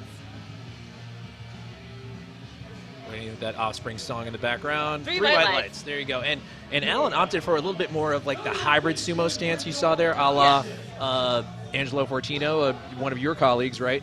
So slightly more almost a frog stance, not truly, but a little bit more of a hybrid sumo conventional stance. Yeah, just moving your feet slightly more in than a typical sumo stance. That's right. All right, we have Ryan Donnelly, 265 kilos. Something to fix here. Okay, roll it back. Yeah. So you can request that they make it to the bars even by rolling it somewhere else in the platform. That's right. That's right. Here comes Ryan Donnelly, 265 keys on the bar here for Mr. Ryan Donnelly. And if you blink, you miss this one. That was nice and fast. Speedy. 3 white lights there for Ryan. Great pull to open up deadlifts for him. And the last of this flight, Baron Henderson, 280 kilos. And again, Solana, Baron Henderson technically won't be able to have a total be able to submit after this meet, but says a lot about his own character to kind of continue to come out here, do the work, because he did prep for this meet. He did work hard to get here, and you might as well be, since you're here at the Arnold Sports Festival, why not lay it all on the line? 100%, I agree with you. I'm very happy to see him finish out his day. Double overhand hook grip sumo pull. There we go. Nice and fast opener. 3 white lights. Okay. Man, speedy. So every single Flight B person got their first deadlift. That's We love to exciting. see that. We do. We love to see that. You don't want to leave that opener to question, right, No, you Solana? don't. You really Definitely don't. not. It's one of those things that it puts you at ease. It's done. Now that it's in, all right, hey, we're cooking with gas now, right? Yes. All right. Matt Maraca starting us off on the second attempt. 157.5 kilos. Exciting stuff here, folks. Matt Maraca, obviously the only lifter I believe that we've seen so far in this flight that goes sans belt. All right. Getting ready for it. Also, spreading the baby powder on the legs to make for a smoother ride on the way up at the barbell. That looked great, and it was 3 white lights. Great pull there.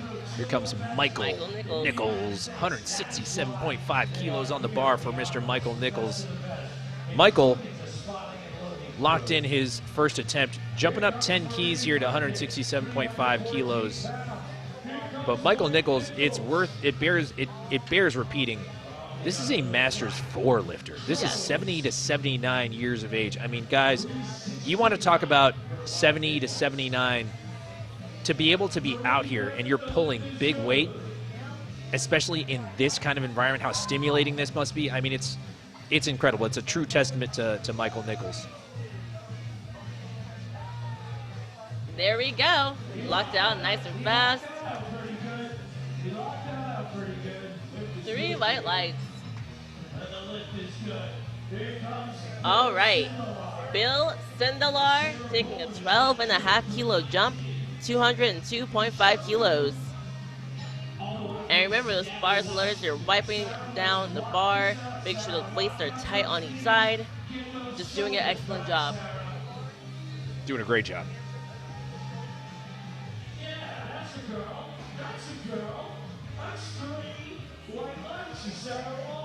And he's adjusting the bar for her.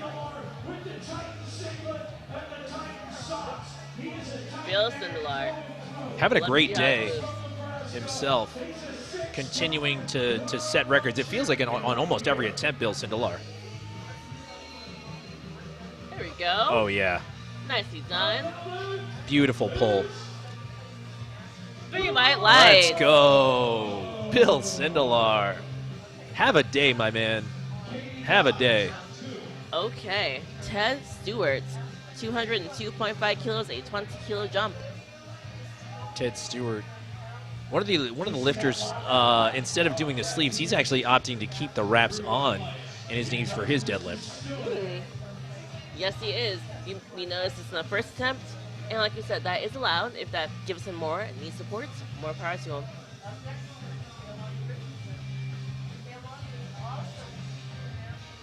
Let's get a big pull here. Ted we go. Stewart. Solid lift. 3 white lights.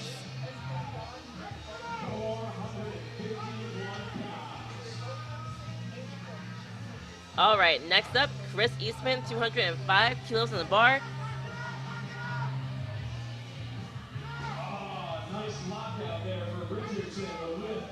So when it comes to these attempt selection, guys, the first attempts that we already surpassed, you want them to be something pretty easy, something you can do for more than 1 rep, nothing too complicated. Right. No one comes to me talking about how great the opener will be. It's about how you finish to build that total up. For Chris, he's having a good day. 205 went right up. Oh, yeah. Or 202.5? Oh, yeah. Yep. Oh, yeah. 3 Great, white lights. great second attempt there by Chris. Ted Longo, 215 kilos. And kind of seeing all of these masters lifters and the equipped lifters utilize the sleeves, it's an interesting thing to watch, because obviously being raw lifters, you tend to not try that, but it's again, this works for the equipped lifters, and sometimes you never know if you don't try. Very true. 15-kilo jump here. Oh, yeah, conventional stance here for Mr. Ted There Longo, we the go. master's pull. Okay, if I had to guess, just 5 kilo jump. Had to be. Oh, yeah, 3 white lights. And here comes our boy, Gary Pamplin, 227.5 kilos. This is a 500-pound pull for our boy, the Gary Fan Club. Yes, with that 27.5 kilo jump. I love his jump selections. I've had them all day. Oh, yeah. Gary Pamplin truly is kind of showing not only just a great attempts. This is a masterclass on technique and everything in between. Doing such a great job here today, Gary Pamplin. I hope he gained a lot of fans here on this stream. Well, he gained us, so that's 2 right there. That's for sure.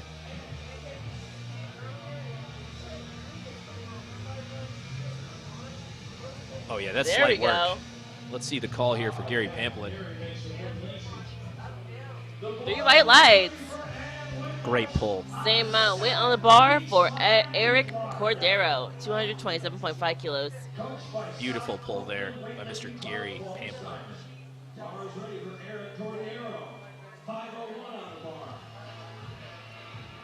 Let's see it.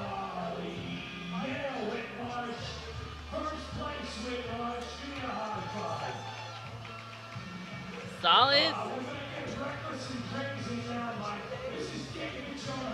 3 white lights. All right. Alan Crockover with a 20 kilo jump. Still in the hunt, Alan Crockover, for that perfect 9-for-9 day. Absolutely. Still there. Still within reach.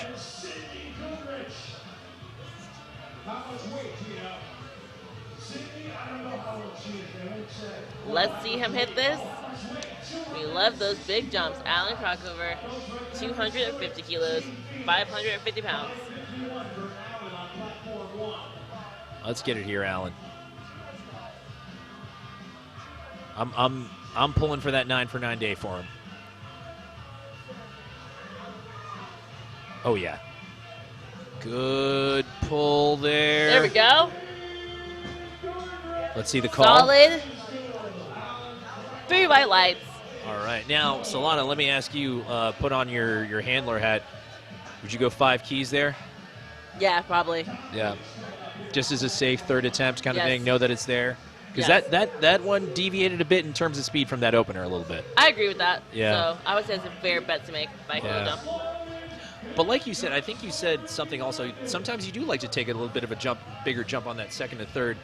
Gain some momentum after that opener, then on that second, and then be like, hey, if we really want to go for it, let's redline that third hard.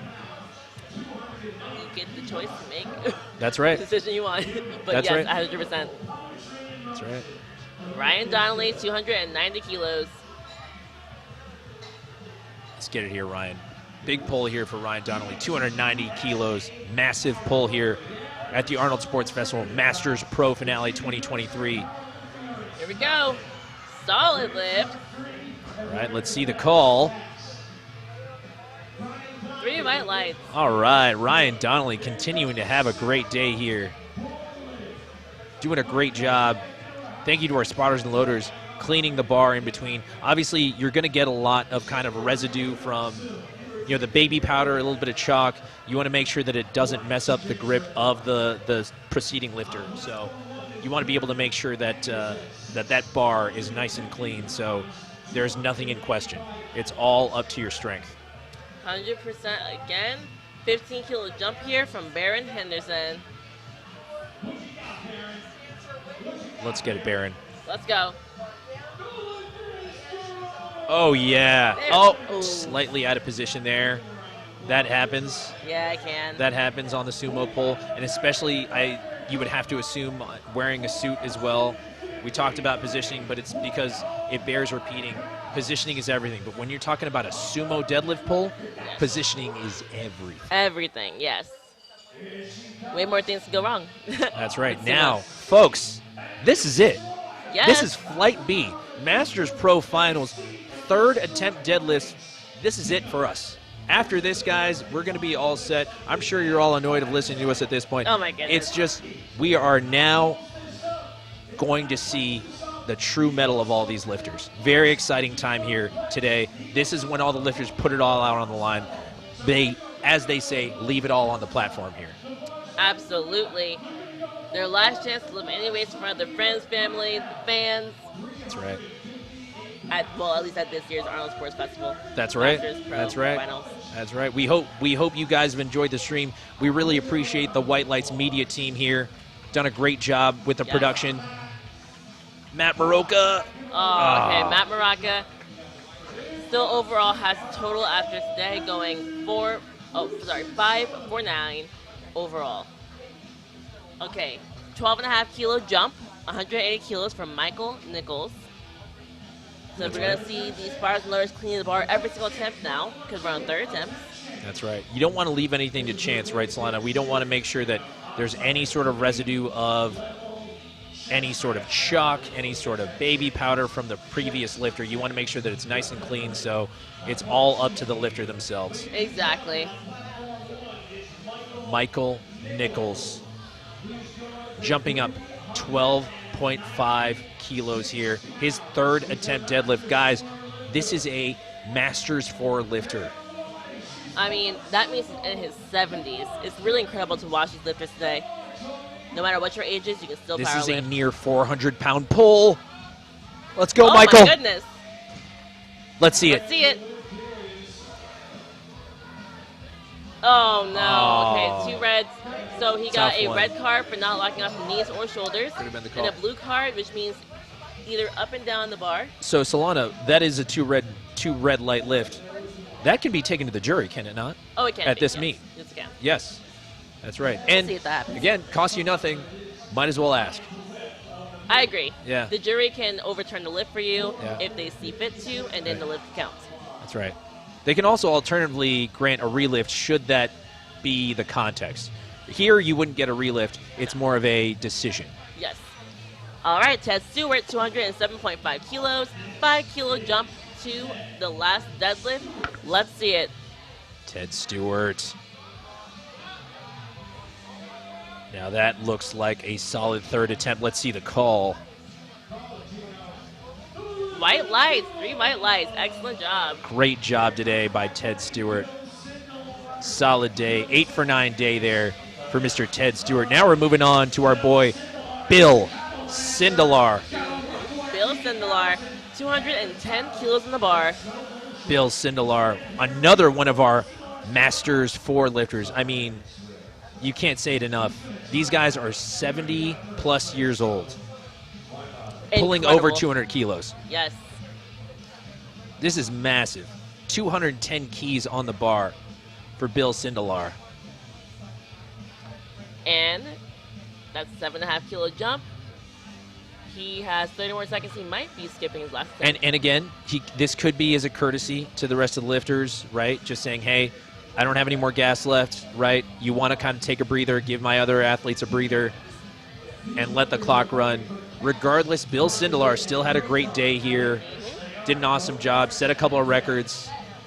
Excited to see Bill Sindelar continue on the Masters Pro circuit. I agree. He had a great day. Definitely. And in this kind of brief moment, again, just cannot thank enough these volunteers, everyone we had here at USA Powerlifting, beyond just the referees, from the spotters, the loaders, the production team, Audio Spectrum, our MCs, all the people working at the booth, all of our merchandise people, A7. I mean, top down, it's been such a great production here at the Arnold Sports Festival. And White Lights Media, who brought you this live stream. That's right. 212.5 kilos for Chris Eastman. Strong third deadlift. Oh, yeah. Oh, yeah, Chris Eastman. 8 for 9 day for Chris. Great way to wrap it up. Beautiful job. Big crowd there for Chris Eastman. Love to see that. Some Yes. family and friends look like he traveled out there, and truly, it's worth saying though that a lot of these accomplishments don't mean as much without the people to share them with, and it's really nice to see when you can get family to come travel out here with you to Columbus, Ohio. Yes, sir. I fully agree with you. Oh yeah, big time. It's great to have that support. Ted Longo, 230 kilos. 15 kilo jump. Here comes Ted Longo. 15-kilo jump between his first and second, and his second and third. Mr. Consistency. Let's see it, Ted.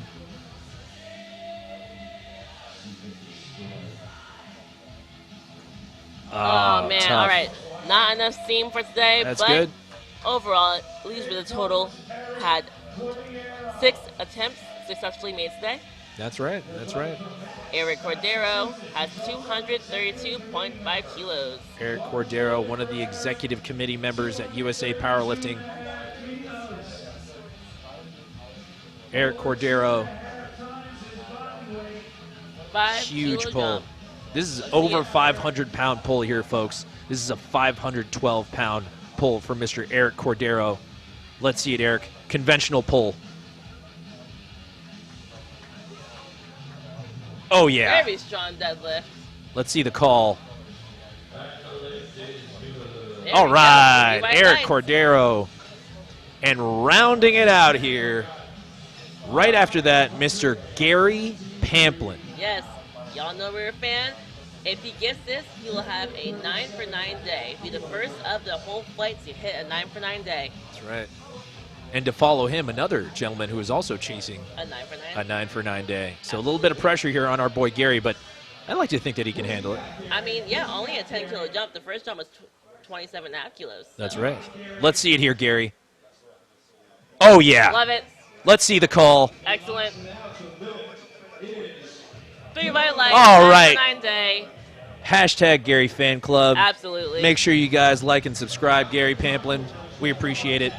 I think the most you can do is maybe look it up on Instagram. Maybe we'll Possibly. tag that one. Possibly. So you'll see something come up. Yeah. I'm gonna get his That's all you'll his find. autograph after this, that's for sure. Oh, man. Get that belt ready. All right. Alan Crockover also going for a 9 for 9 day. Let's see if he can lock it out. Has 12.5 kilo jump from second to third attempt. That's right. Alan Crockover.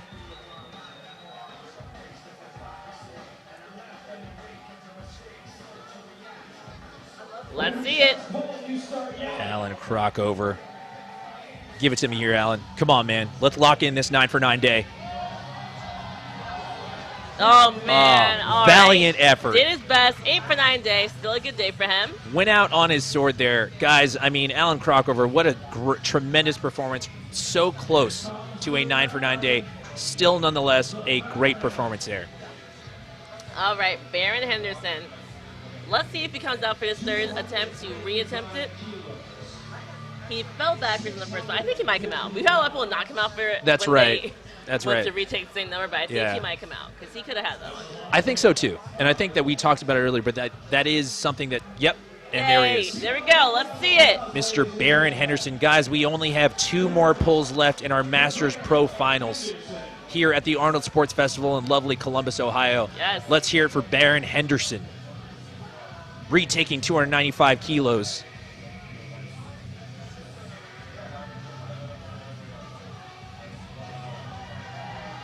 That hard wedge into the bar. Let's see the call. Did he recover it? 3 white lights. There we go. Love the call. And again, in a day on the high note. the sportsmanship. Love to see it. Baron Henderson Our saying final- thank you to all of his spotters, all of his loaders, all the referees. Love to Yes. see it. Very classy move there by Mr. Baron Henderson. Our final lifter of the day for the Masters Pro Finals. This is it, Solana. This I is know. it. This is it. 12.5 kilo Yeah. jump. Ryan Donnelly, 302.5 kilos. 666 pounds. Gino's favorite number. Gino's favorite You number. See the background. Shout Oh, out we to love Audio see it. Spectrum on the work on the boards on the video wall. We love to see it. The They do number such of a the great beast. job. The number of the beast. Here comes Ryan Donnelly. Final pull of the day.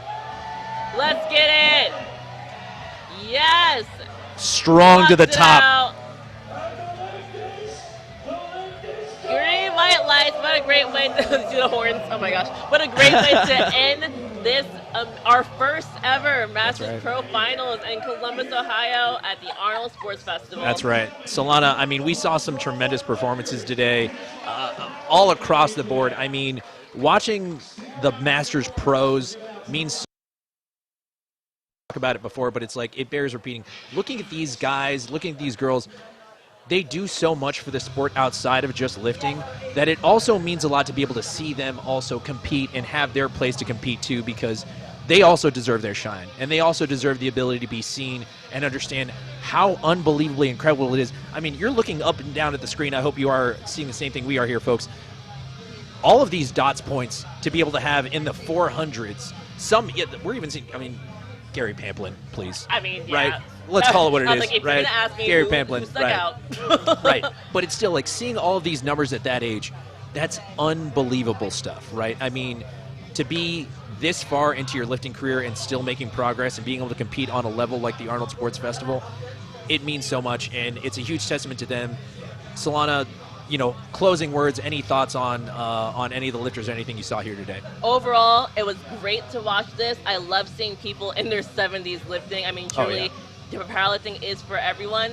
Going 9 for 9 is very hard, and we did have, I believe, only 2 people total able to do that. Well, Rob Ward, 8 for 8. So let's say 3 lifters total able to get every single attempt they went out for today. That's right. Yeah, just excellence lifting. I love that, every bit of it. Yeah. So with that, folks, we are going to sign off.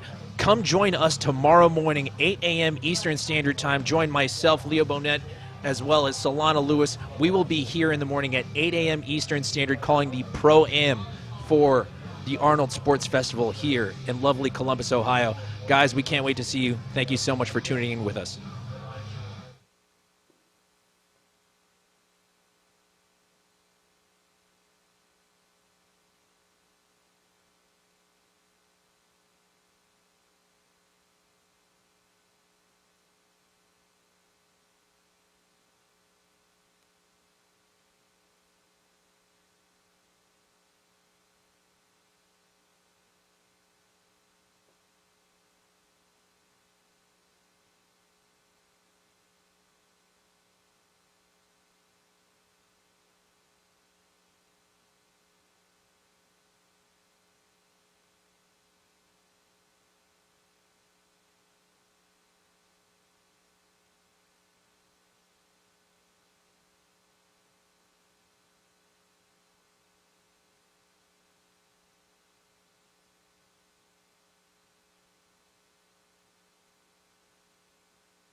you know what to do.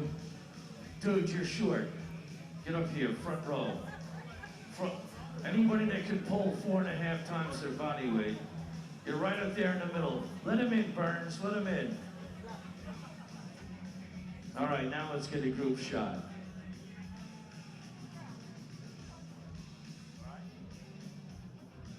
All right. All right, just relax, at ease, gentlemen and ladies. We're gonna start the medals presentation.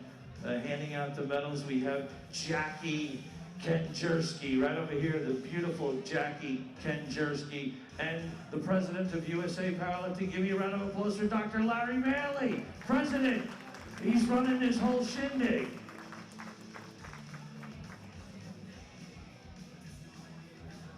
First category is females equipped, Masters 1, silver medal, Jackie. The silver medal goes to Katie Dodge.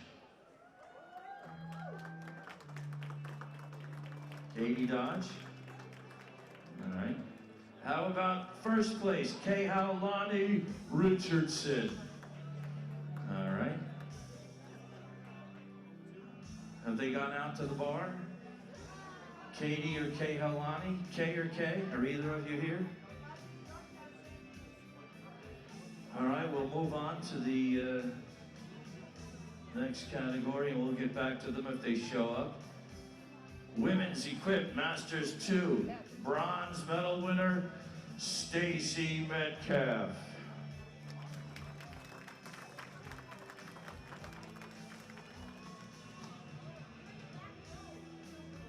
So I'm going to kill time here just for a minute because Johnny Graham is yelling at all the lifters to get dressed and come out. What do you all think of the show? This is the finals of the Masters Pro Series. These are the very best master lifters actually in the world. And they're here putting on a show for you. We look forward to more Pro Series events over the course of the year. And we're going to continue to grow this Pro Series circuit.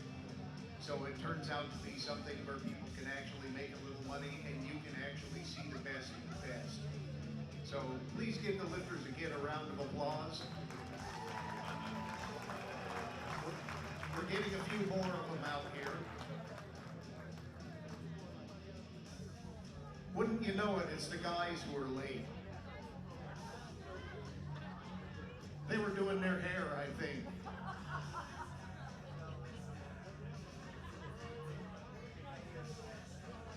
All right, we're gonna start over again. I could be in bed right now, you know. Here we go. Let's start over again. Women's Equipped Masters 1. The silver medal winner, Katie Dodge.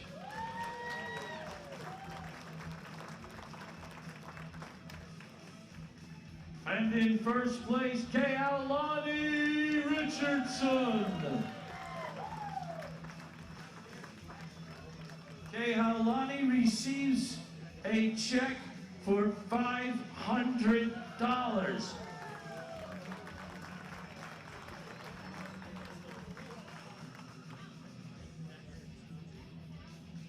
$500. How about that, folks? She's a pro, collecting $500.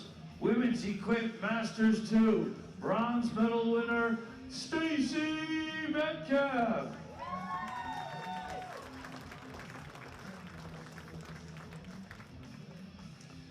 Silver medal, Sarah Bolin.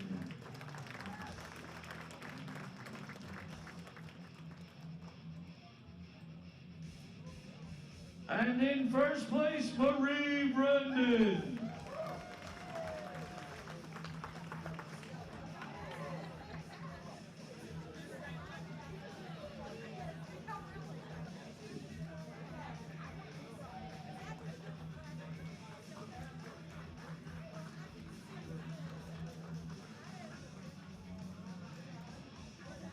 Women's Equipped Masters 4 from South Beach, Miami. Gold medal winner, Ann Whitmarsh.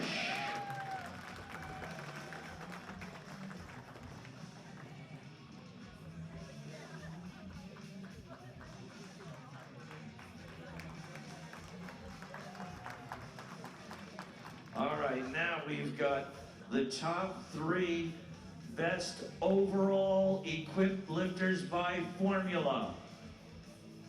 The bronze medal, come on back, Marie Brendan.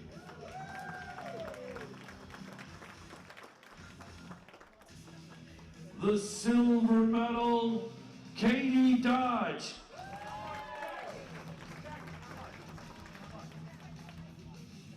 And receiving a check for $1,000 from USA Powerlifting, Kehalani Richardson.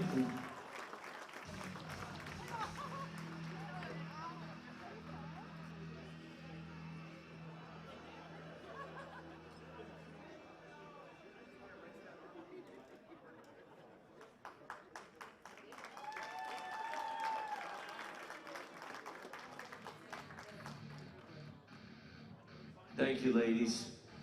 Let's move on to the women's Raw Masters 1. 3 winners here. Ladies and gentlemen, bronze medal winner, Jennifer Sauter. Looking pretty in pink. The silver medal winner, Becky Enright.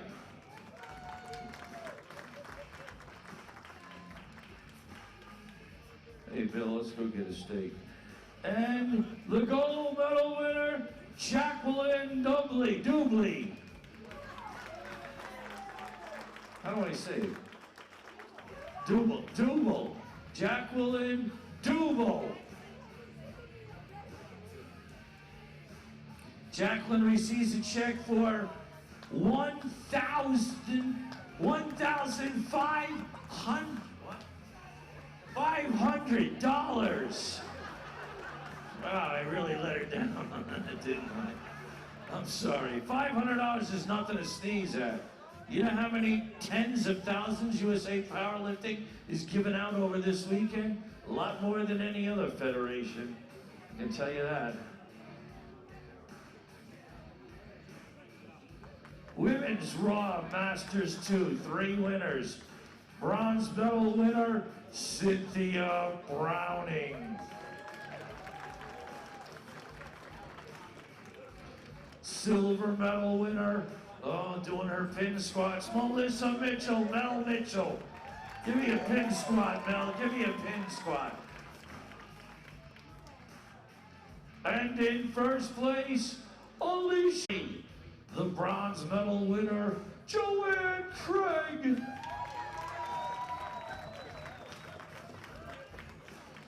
The silver medal winner, Janice Francis.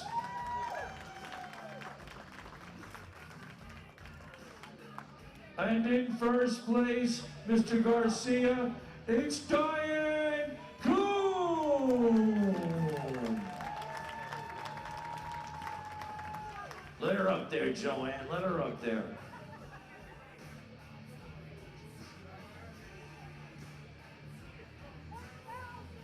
With a check for $500 from USA Powerlifting.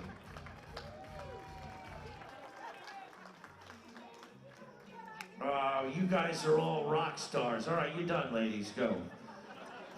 You're rock stars anyway. All right, here we go. These next 2 ladies, I believe, are both 72 years old, and I believe they both set American and world records, so when they come up, I want a big round of applause. Silver medal winner, Linda Gorham.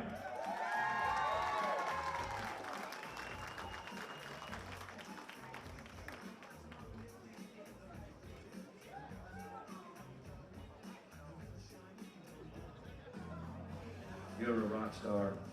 Put your game on. And in first place, a big round of applause, the gold medal winner, Sonia Stevenson.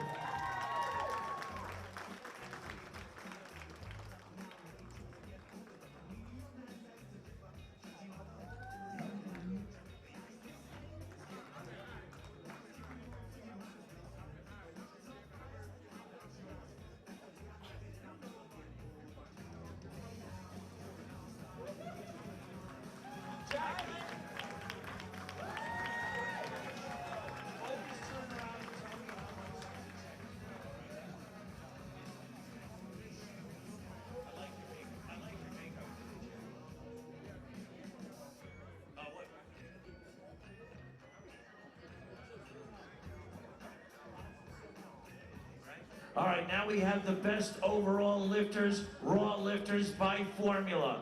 Best overall lifters regardless of the weight class for the females. The bronze medal winner, best overall lifter by formula, Becky Enright.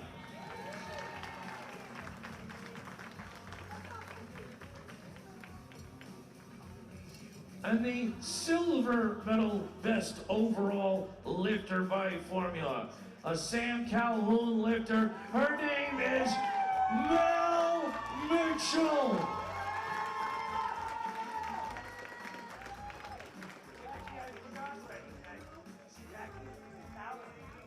And ladies and gentlemen, coming in first place, best overall lifter by formula, receiving a check from USA Powerlifting for $1,000, Alicia Webb. Did you see that, Mama Webb? Did you see that? I see out there, Mama Webb.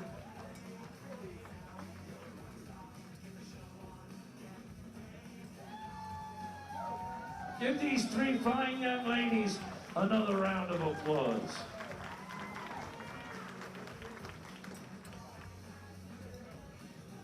All right, let's move to the boys, or the men, I should say. Two, Larry, two. Here we go, men's Equip Masters 1. Silver medal winner, Eric Cordiero, executive committee member. And in first place, he came in first place. He's going to fly home in first class. A big round of applause for Ryan Donnelly.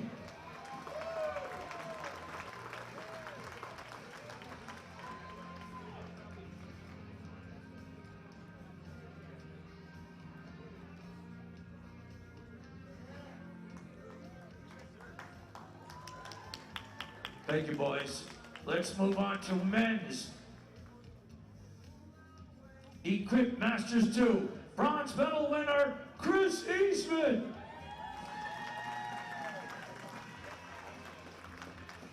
Silver medal, Ted Longo.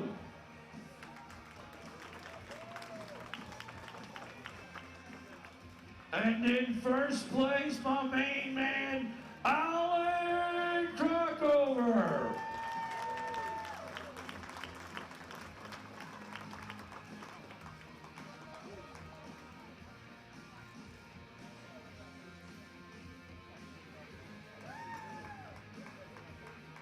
Give them another round of applause. He receives a check for $500. Is that right, Alan? Does that say 500? All right. They're all 500.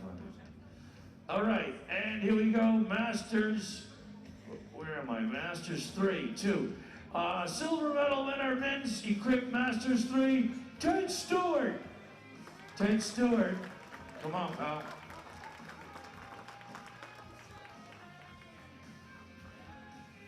And in first place, Gary Pamplin.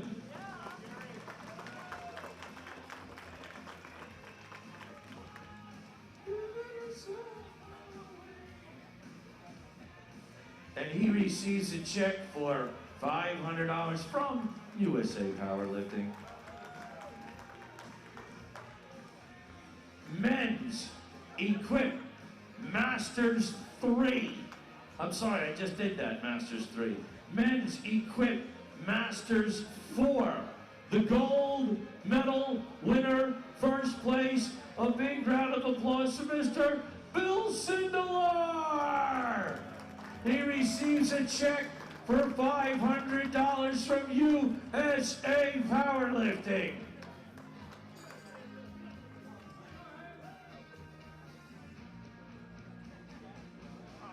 Bill, you got that check for $500.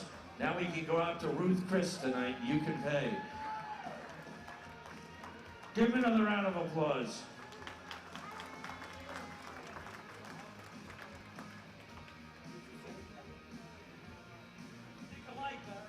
All right. That's all of the Equip lifters. Now, how about we go on to the best overall Equip lifter? lifters by formula, 3 of them. The bronze medal winner, Ryan Donnelly.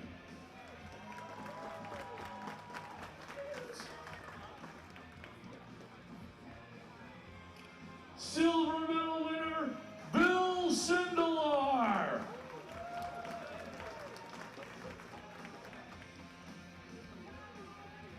I don't think Bill expected that.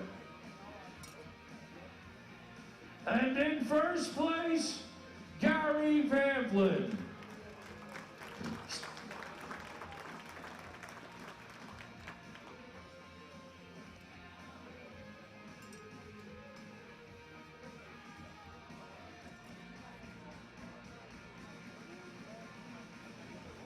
And Gary Pamplin receives a check from USA Powerlifting for $1,000.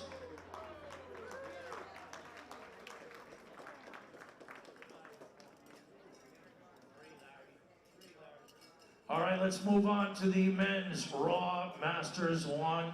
Bronze medal winner from Roosevelt Island, New York, Rob Ward. Rob, that is some shirt, man. I feel like I did a mushroom.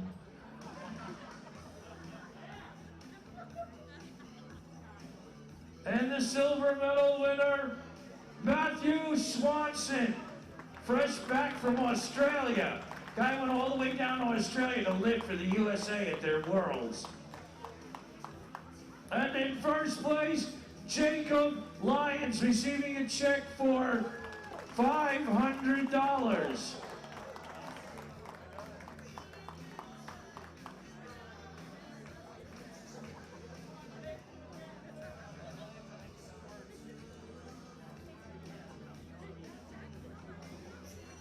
Thank you, gentlemen. You may step back now.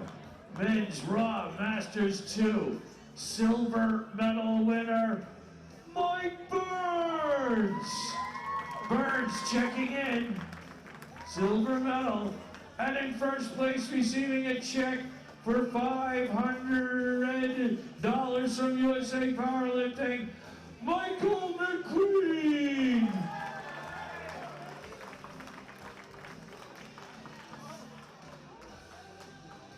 We're halfway there.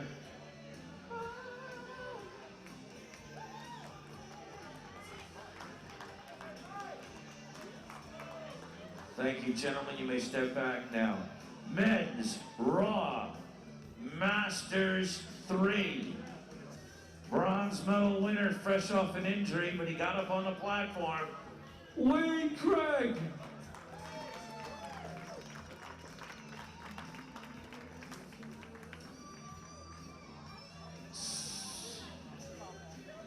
Silver medal winner with 2 American records, Bradford Olson.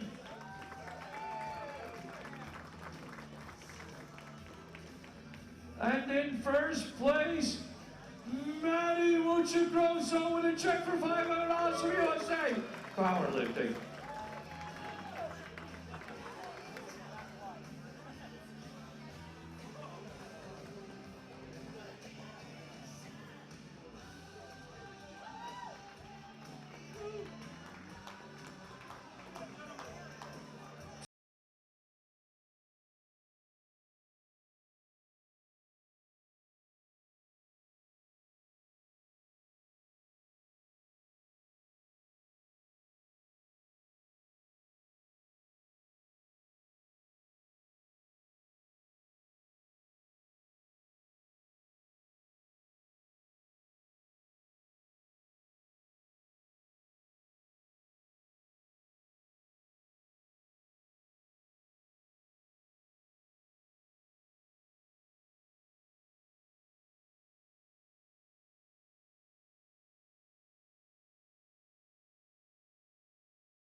Oh, thanks for coming, Nathan.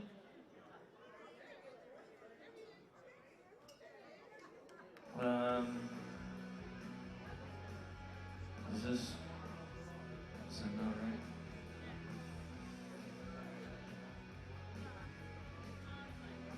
Jan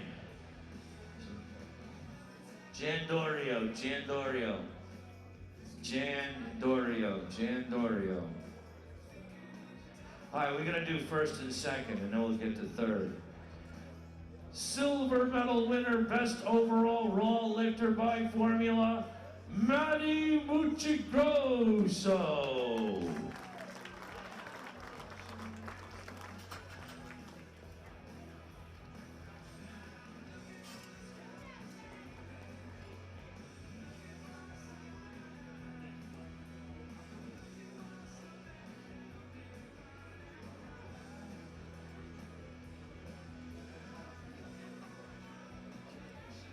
And in first place, the gold medal winner, receiving a check for how much? $1,000, Jacob Lyons.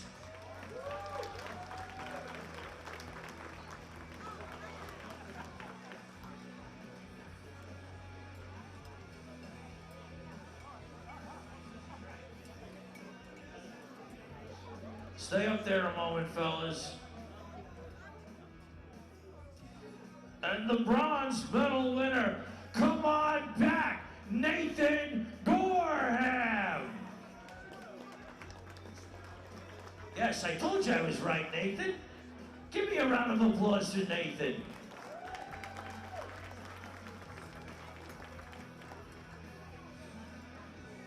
And Lyons receives that check for $1,000. Give me a round of applause to these three lifters. Now, Larry gives out participation medals, and Jackie gives out everybody's pro patch, their pro card patch. Thank you, gentlemen. You may step down. Watch out, Matty, watch out. That first step is a doozy.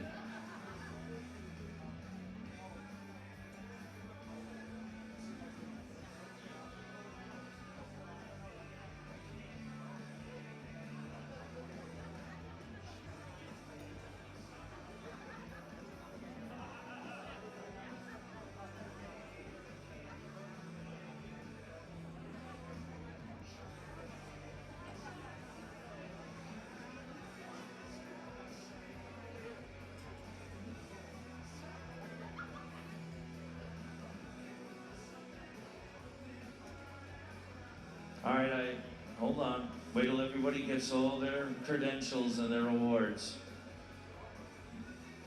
Big Bill is gonna get a steak. Now, I normally make everybody turn to the left and file out, but there's too many of you. I just want you to disperse into the crowd after I tell the audience to give you all the best master lifters in the world one more round of applause. The best masters lifters in the world. All right, disperse.